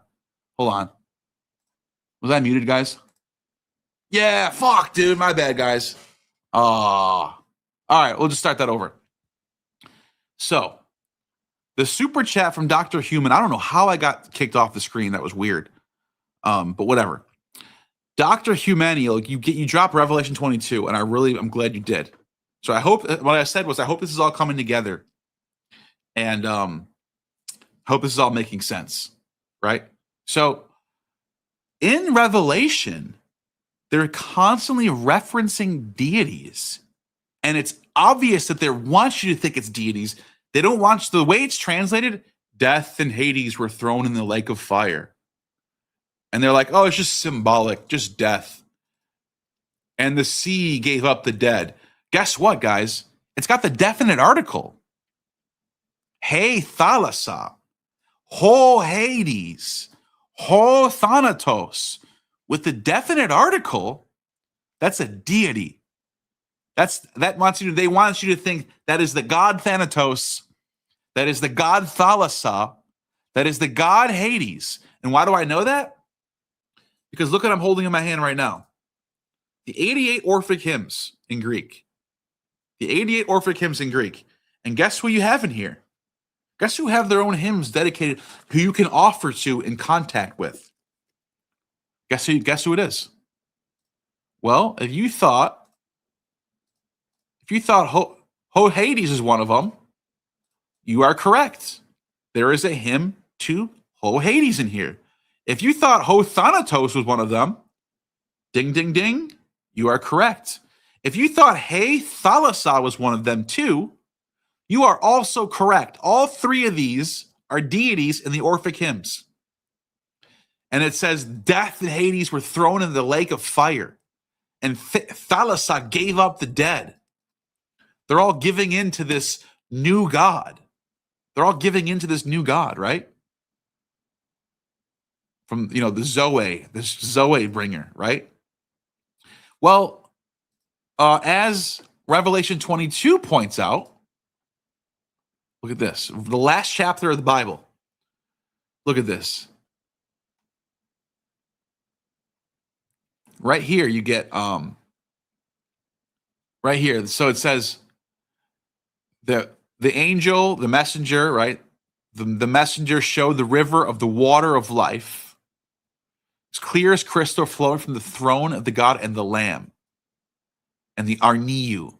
Now, watch. What's interesting about that is the lamb carrier, Mithras, is shown carrying the lamb in a lot of his imagery.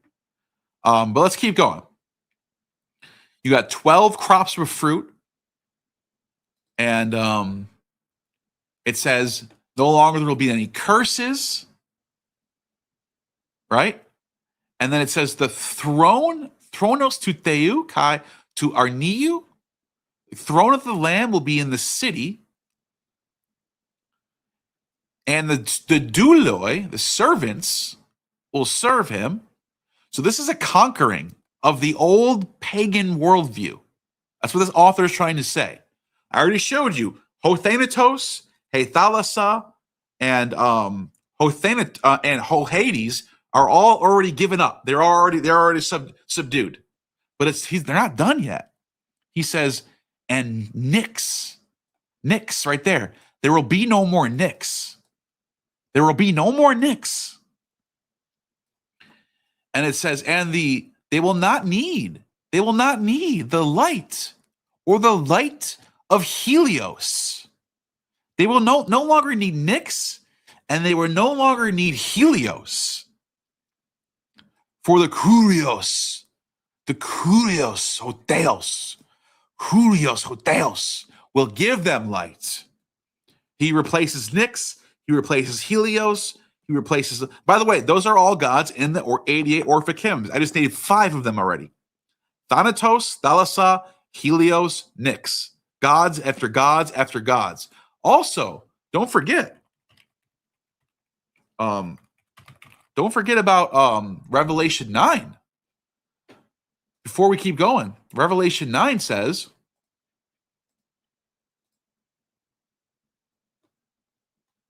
look what it says.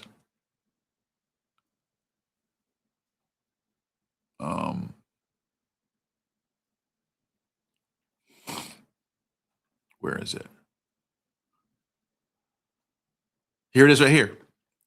They had the king over the angel of the Abuso, of the abyss, whose name in Hebrew is Abaddon, and in Greek, Apollyon.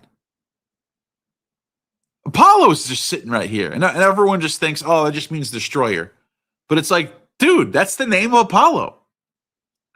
Apollyon, that's one of his names. That's one of the proper ways to say Apollo. Apollyon. Apollyon. That's his name. He's literally just sitting right there. And everyone's like, yeah, whatever. Who cares? It's not pagan. What do you mean? It's not. But look at this. Back to Revelation 22. So you got Apollo, you got Helios, you got Hades, you got Thanatos, you got Thasala, you got Nyx, you got Helios. I already mentioned that. And then what does he say? He says, where is it? I'm getting there. Where is it? Did I pass it? Hold on. I gotta do a word search.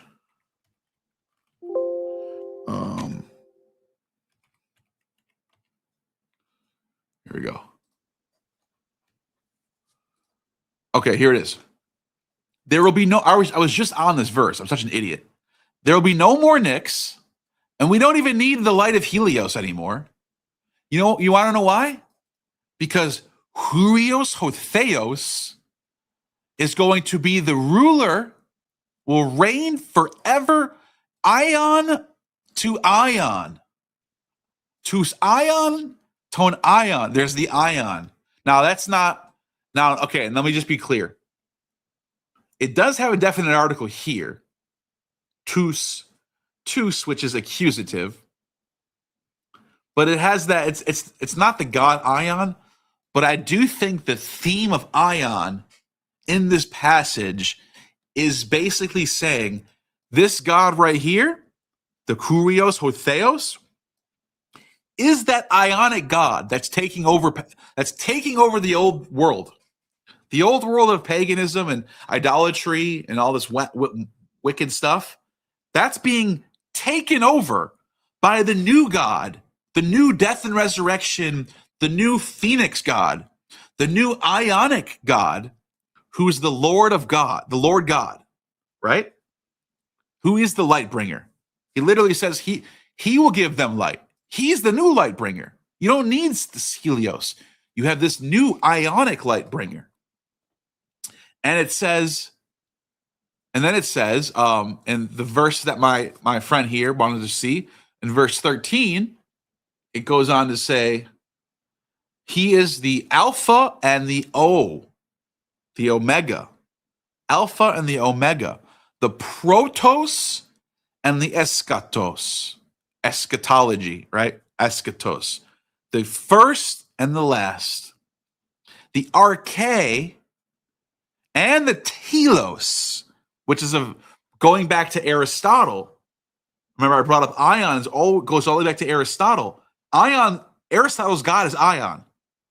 And the Christians claim to have the same God as Aristotle. And he's literally saying he's the God that's going to bring the telos, which is an Aristotelian buzzword. Teleology. Arche kai to telos, beginning and the end.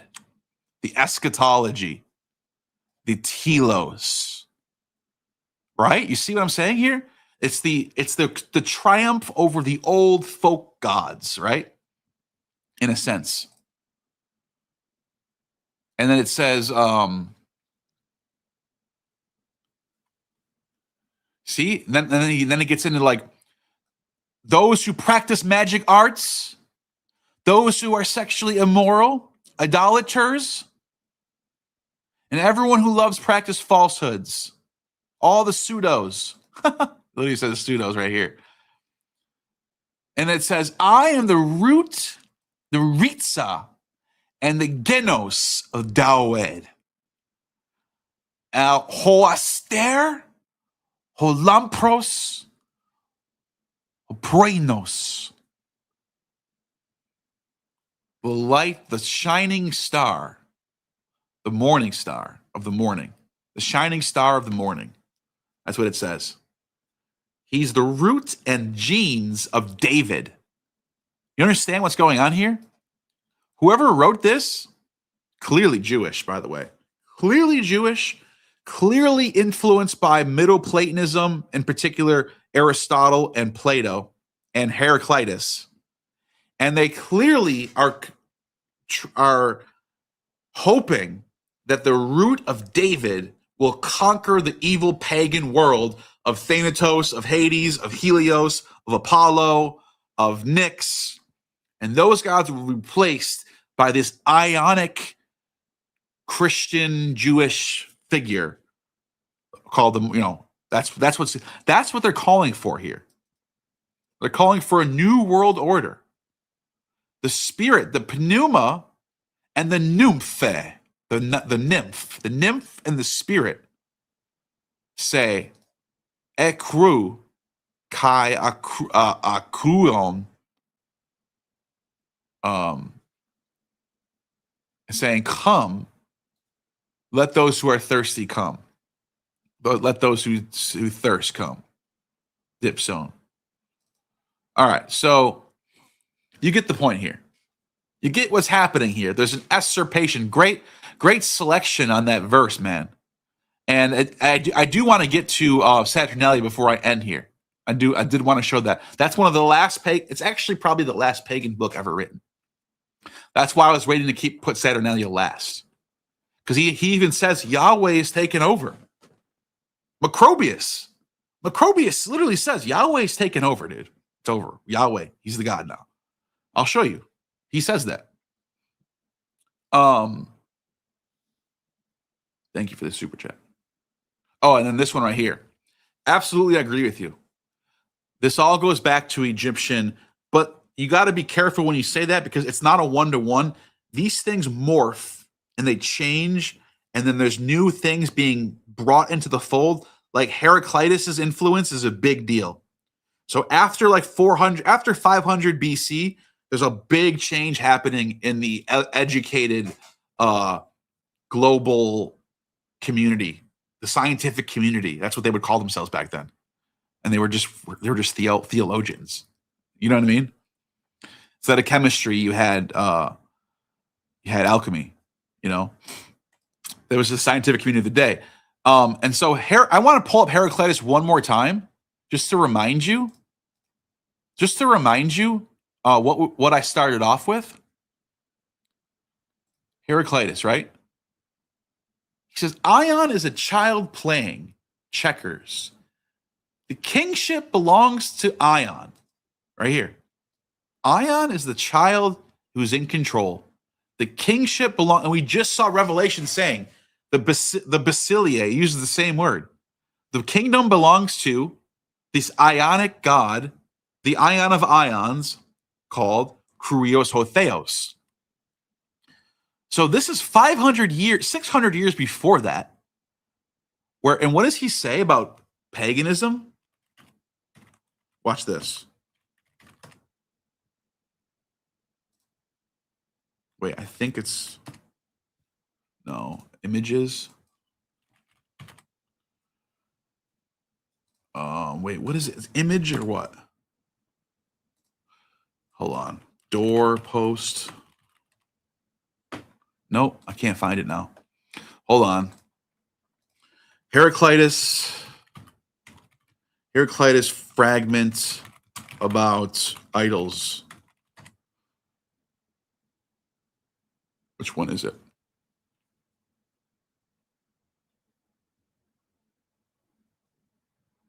So it's fragment 5.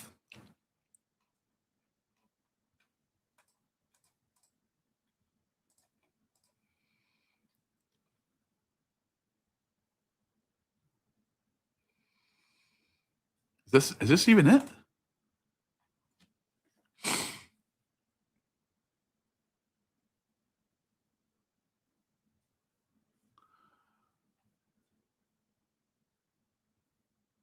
Wait, that's not okay. Let me pull up a different source for this. This is a weird translation. I got a better source though. So let me do this. Heraclitus fragments. Here we go. Watch this. It'll take me 2 seconds. That was Loeb can be outdated a little bit. Watch this though. Ready for this? There are, look at this. Heraclitus hates the contemporary cults of his day. And Revelation is definitely Heraclitean in a sense, but also Jewish. If that makes sense. So you got to remember it's two different streams going on.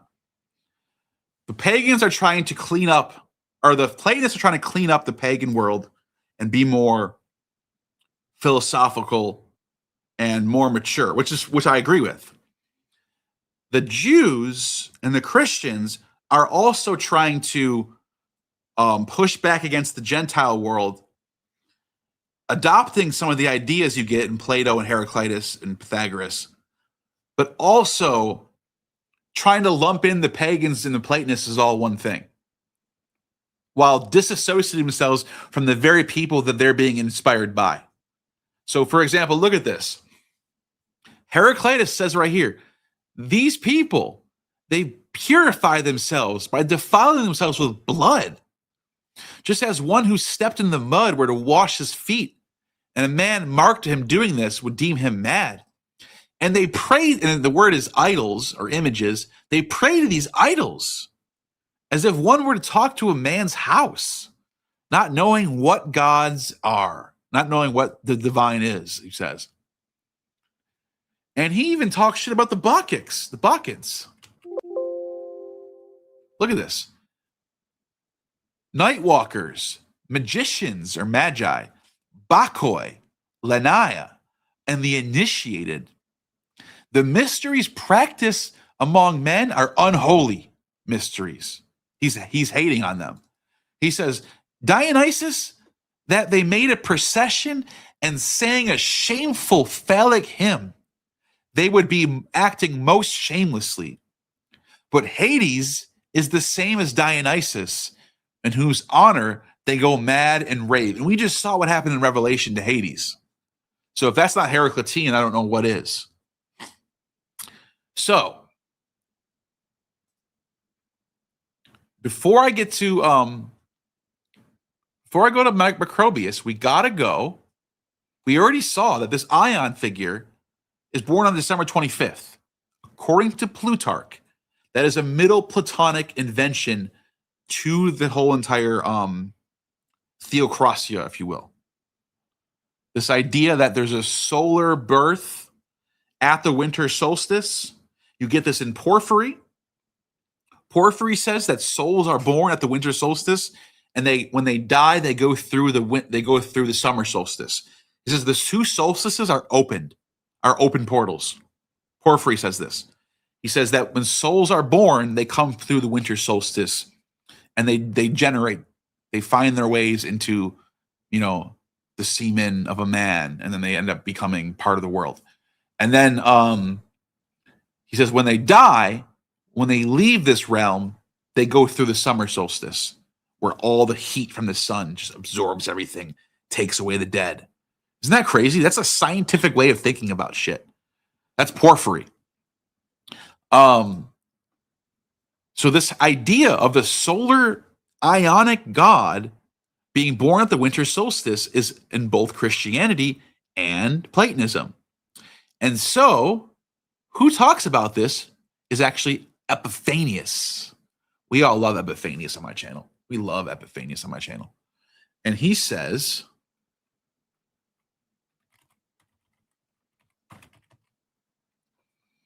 let me see if I can find it. Dusharis.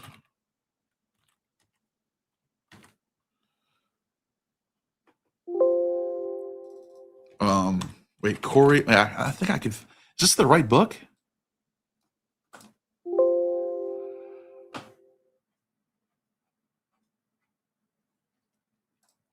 I might have to play. Hold on a second. I might have to play a clip of my own video right now because I think I might have the wrong book here.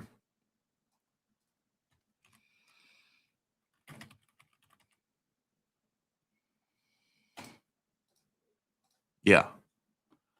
I might have to just play a clip of my own video and then talk about it. Oh, wait. No, I think I found it. I did find it. Here we go. So if I type in the word solstice, it'll come up.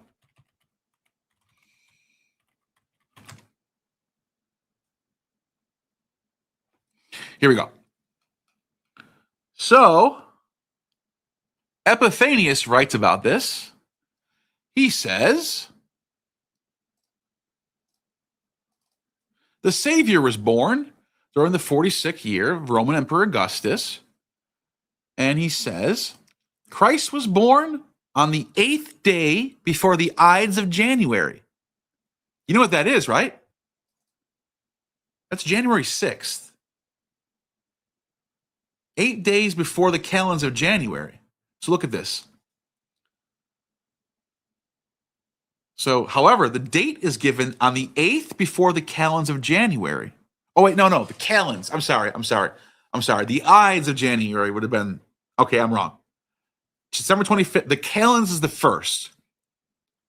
So the calends is 8 days before that would be December 25th.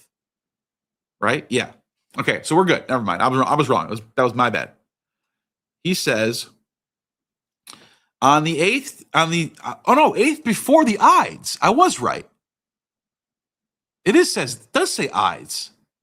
So it's January. Look at this fucking scholar tried to fix it, dude. This scholar tried to fix it. He tried to say, don't worry, don't ignore the January 6th stuff. Because you want to know why? That's Dionysus' birthday.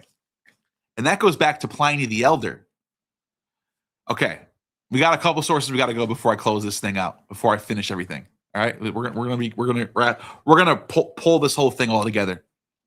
Christ was born on the 8th before the Ides of January, which would be the 15th of January. 8 days before that is January 6th. 13 days after the winter solstice, which is December 25th, and the increase of the light and the day.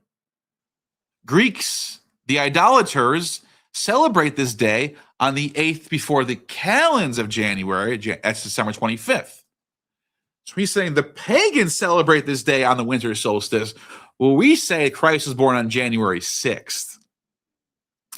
And they call it Saturnalia, Chronia, Cachelia, and it's the division between the signs of the zodiac, which is a solstice, comes on the 8th days before the calends of January, and the day begins to lengthen because the light is receiving its increase. Standard solstice, winter solstice birth. The day begins to lengthen because the light is receiving its increase, and it completes a period of 13 days until the 8th. So he's saying December 25th and January 6th is one period. It's one 13-day period. It's all one big happy festival.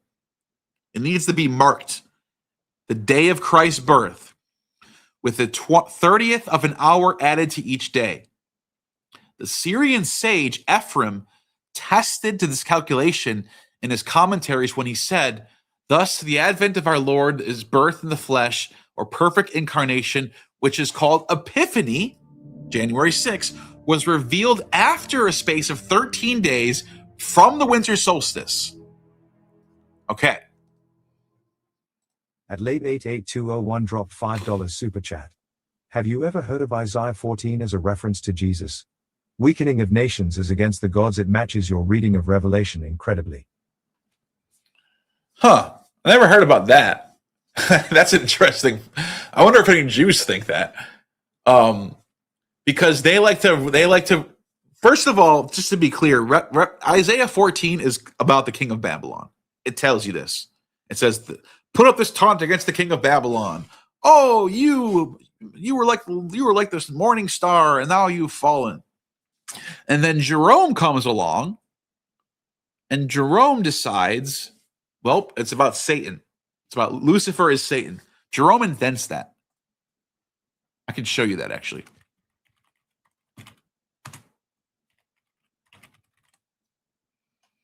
I can show you that right now, actually. In Jerome's letters, if you do a word search for Lucifer, this is the first time Satan and Lucifer ever get linked together, ever. 5th century AD.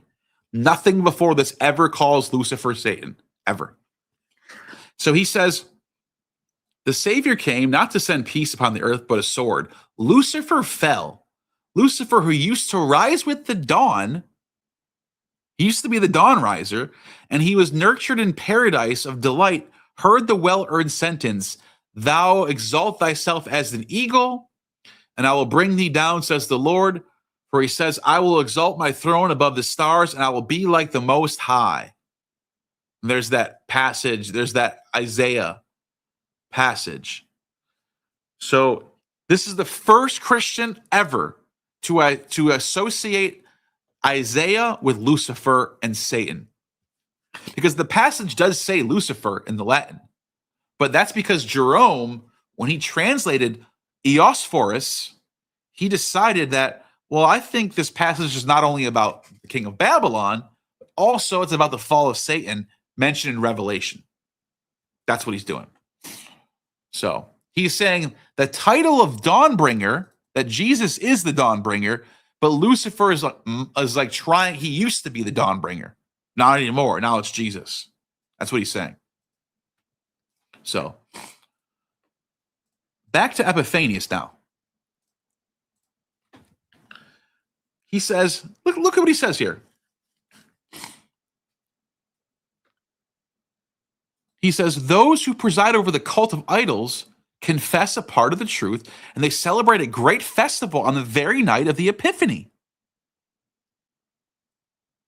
So, look at this. I don't know how far back that goes. Watch this. Pliny the Elder. This is before the Gospels now. Pliny died in the 70s AD. So this is before the Gospels. And by the way, the Gospels don't have anything to do with the January 6th yet. Only in John's Gospel does the wedding at Cana get mentioned to be part of this day. But I'll tell you why.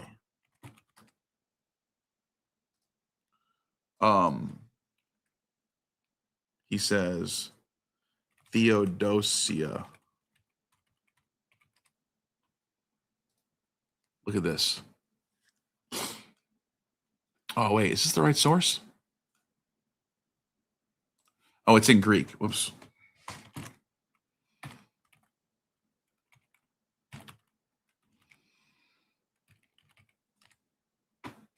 All right.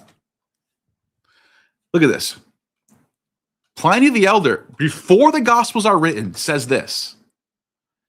Mucianus was 3 times consul, and flowing from a spring in the temple of Pater Liber Patris, that's Dionysus, if anyone doesn't know, that's Dionysus in Latin, on the island of Andros, always has the flavor of wine. So he's saying water turns into wine, flowing rivers turn into wine on, and it says January 5th here, but you got to be careful. It's not what it actually says in the Latin. In the Latin, it says, where is it? I think it's on there. I think it's on the page before this. Yes, nonus Januarius. That's a specific time on January 5th. That's nighttime. That's when the moon is, nones means moon. That's the moon. At the moon on January 5th, when you can see the moon crescent, at nighttime leading into January 6th, that is the day called God's Gift Day. This is Dionysian pagan, guys. This is the Epiphany. This is the day where water turns into wine. And guess what? Watch this. The Epiphany holiday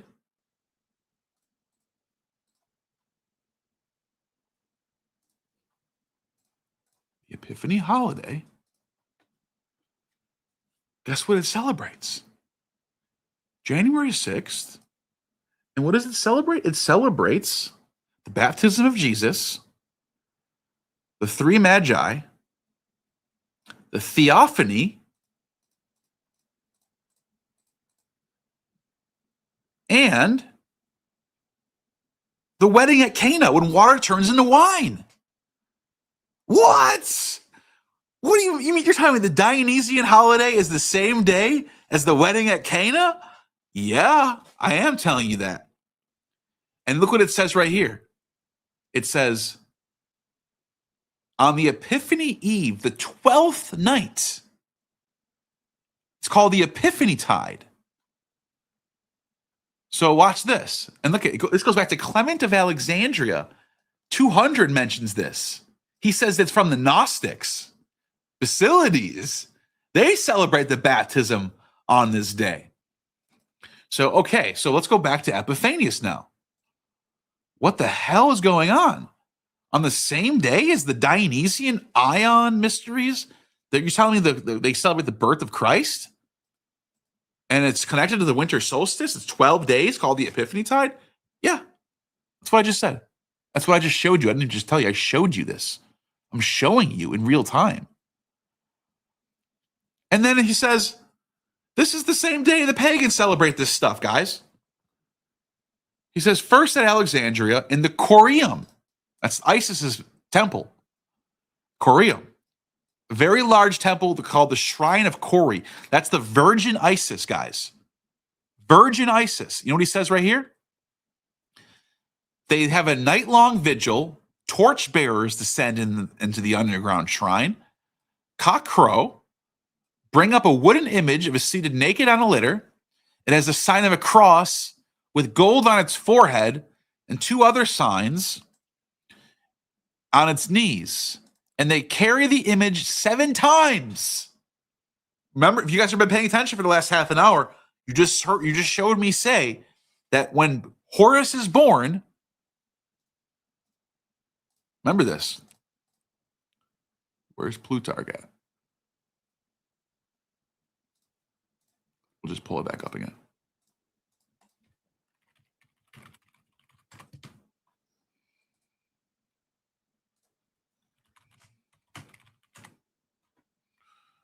They lead the cow, which is the virgin, this the Toro Partheno of Io, around the temple of the sun 7 times.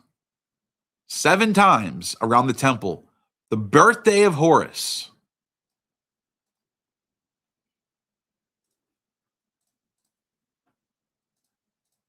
Seven times around the shrine.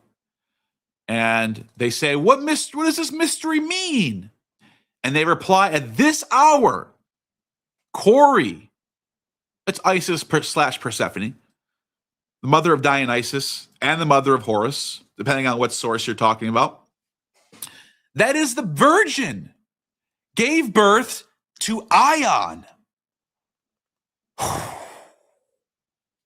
What is going on?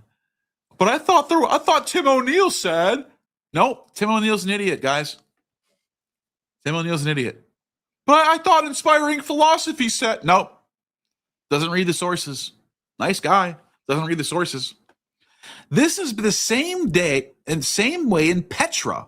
So it's not even just Alexandria. This is everywhere. In Petra, in Arabia, in a temple. They praise the Virgin with hymns in the Arab language, calling her Ka'amu, that is Cori or virgin, and the child who is born of her they call Dusaris, the Lord's begotten.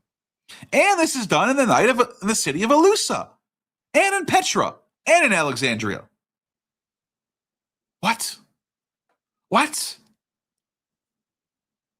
watch this. And I'm not even done with this yet. This is going to be in my book too.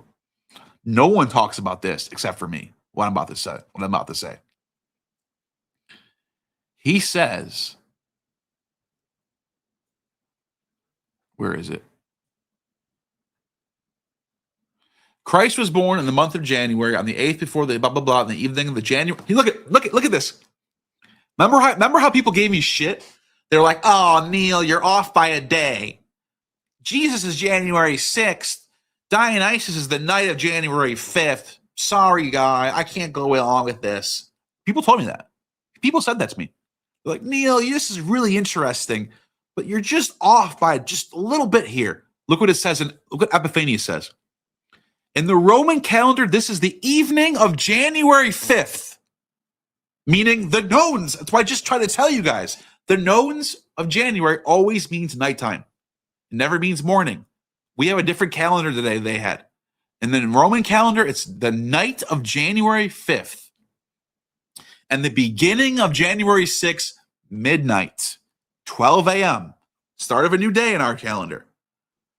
Start of a new day in the Roman calendar was at night. So in the Egyptian calendar, they call it the 11th of Tybi. What does he say? He says,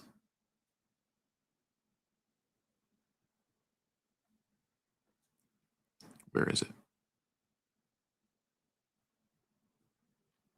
Hold on, I'm getting there. So he's just going on and on about this birthday thing, right? And he says,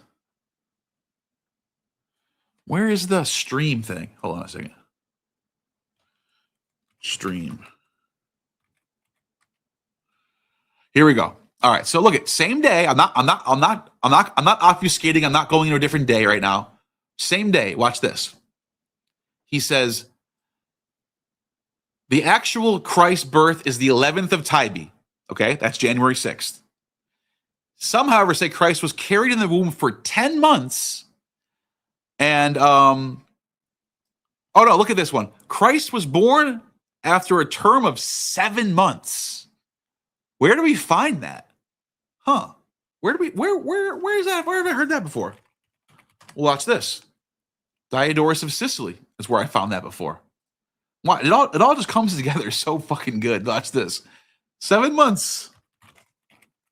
Well, watch this. You're gonna laugh your ass off. Wait, is this the right one?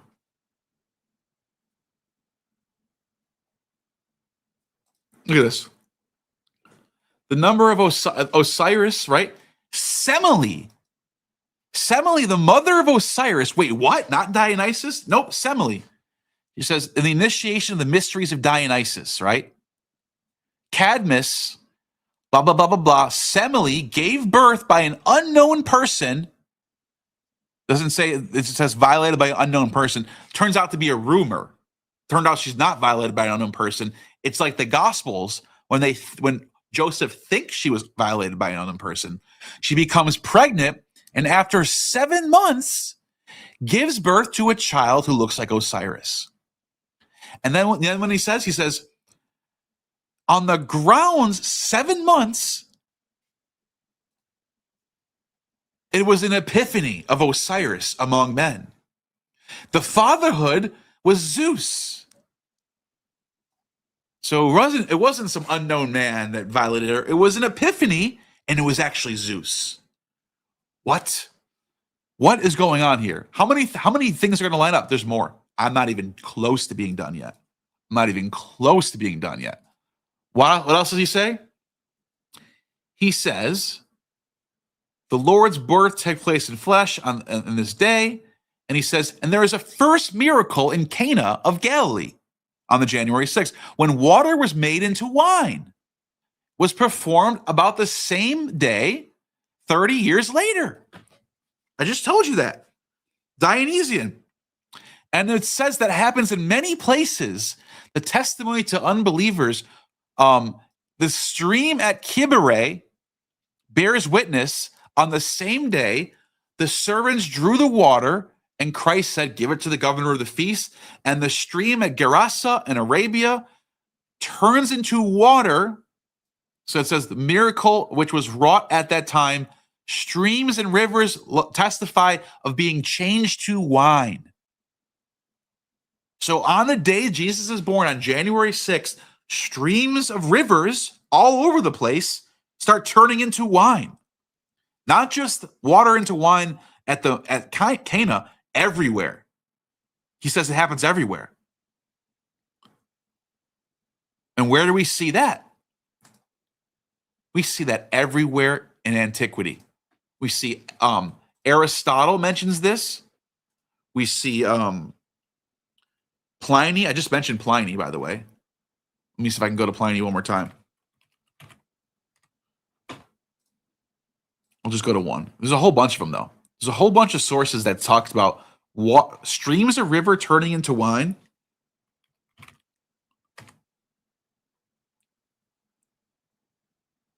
Hold on a second.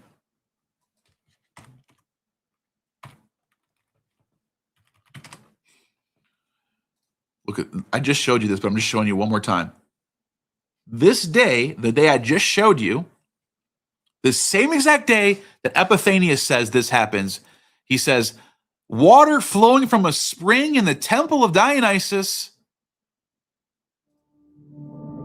turns into the flavor of wine on January 5th. This day is called God's gift day. Drink of the sticks near Arche causes death on the spot. Late 88201 dropped $5 super chat. One more, I don't think Jerome randomly picked Lucifer for Satan's name as Jesus is referred to as Lucifer in 2 Peter 1:19 in his own Latin translation.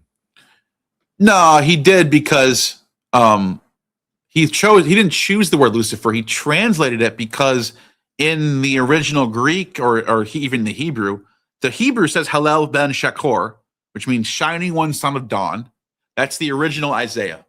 The Greek, which I think Isaiah is translating from the Greek, says Eos Foris, dawnbringer.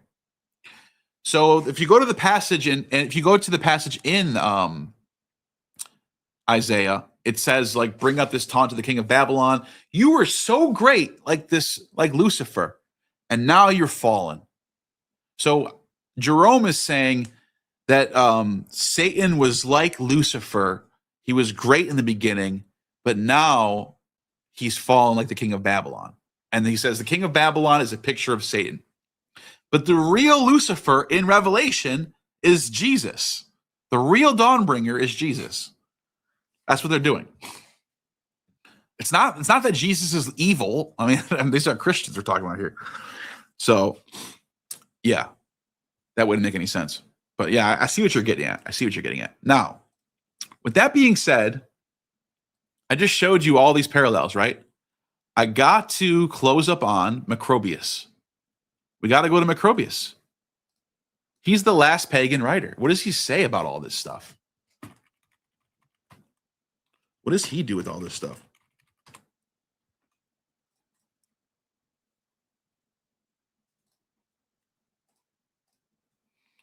Well,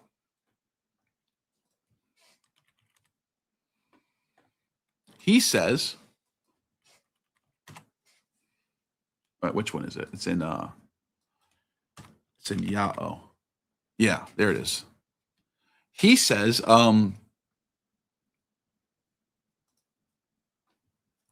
so he goes through this whole entire scheme of what I just laid out, right?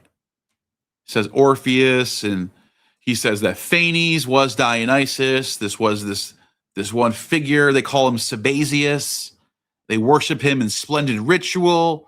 And he goes through and he basically says this. First, he came to light and was named Dionysus. He's called the sun, Phanes, the light, Phos. And by Dionysus, the inspired singer, the whirling. And the sun is the mind of the cosmic order, which is called the heavens, which turn is addressed as Jupiter. The Romans call the god Liber because he wanders.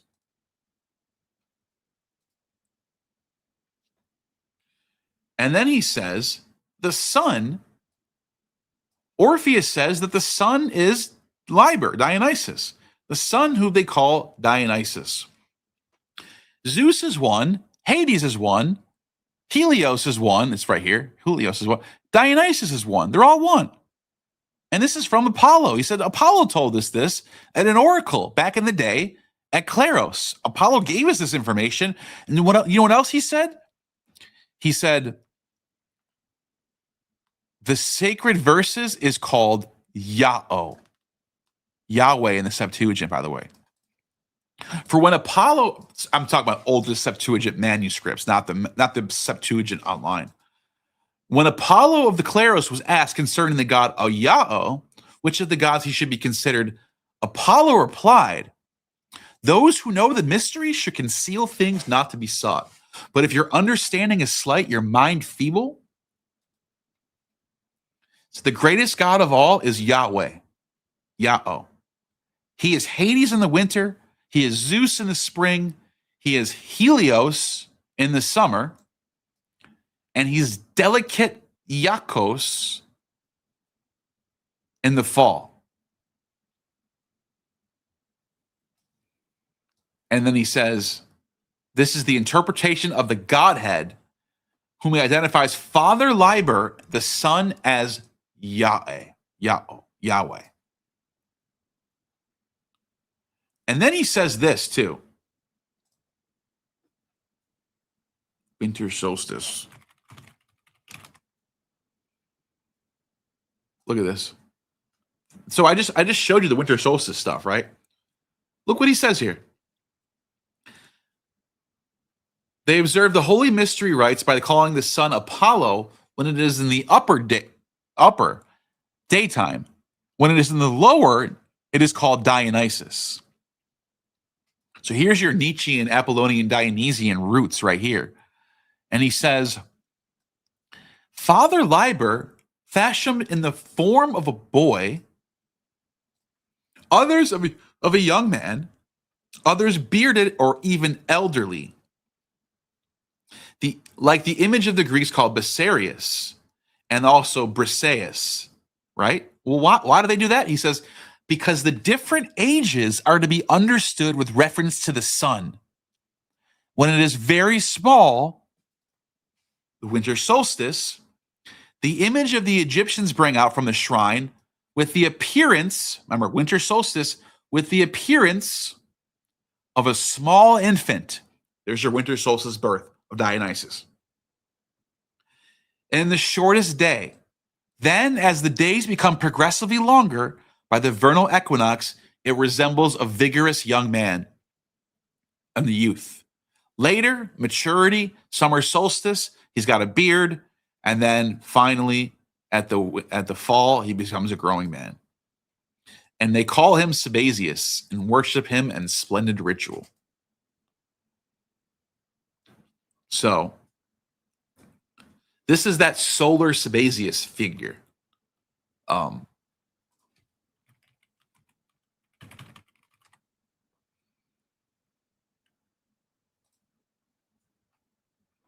Yeah. Sabazius, it's late antiquity, and he becomes like very central. These hands, you see, it's the right hand of God.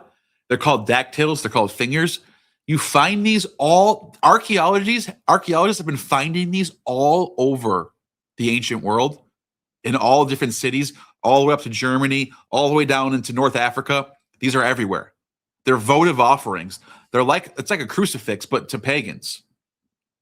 And it shows everything that's going on here. See, the birth at the winter solstice is in the bottom.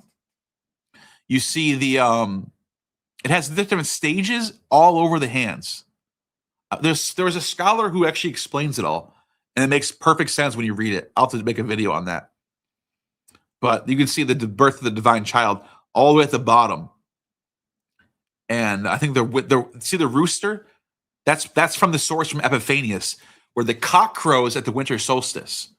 So you have a cock crowing at the birth of the winter solstice, and there's different stages that happen all the way throughout the hands. So, and then you can see a dragon descending from Hades up into the sky. So, anyways, you get it? You see what happened in late antiquity? That's what happened to our religion. That's the story of religion. I just gave you the story of religion. So, oh yeah, the Wiccan maiden, the mother, the crone. Yes, exactly. That's exactly what it came from. Carl Jung wrote a book about this, actually. And so did Robert Graves, The White Goddess. Good stuff. Good stuff. So, that's it for tonight. I'm done. That's 4 hours. I had a good time. I hope you guys did too. And I'm going to go eat something. I'm pretty hungry now. But thank you for everybody that gave super chats, and I hope the beginning wasn't boring, or I always have to go through the stupidest low tier slop. It's so crazy. The Dunning-Kruger, man. I'm sorry about those beginnings. I'm going to try to stay away from those topics from now on. But I am not going to let it. I have to address it at least one more time. I have to go through that video and just show you the absolute like craziest moments where people don't even know how wrong they are, and you can just demonstrate it on the spot. So, thanks for everyone that watched. I hope this was a cool presentation of AION. Like I said, I'm getting more and more into AION. I'm like becoming like. I'm just saying. I'm writing some stuff right now. So stay in touch. Stay tuned. You have just attained true gnosis.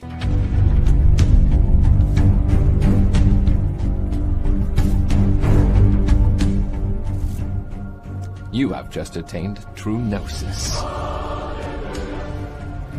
The demiurge has no power over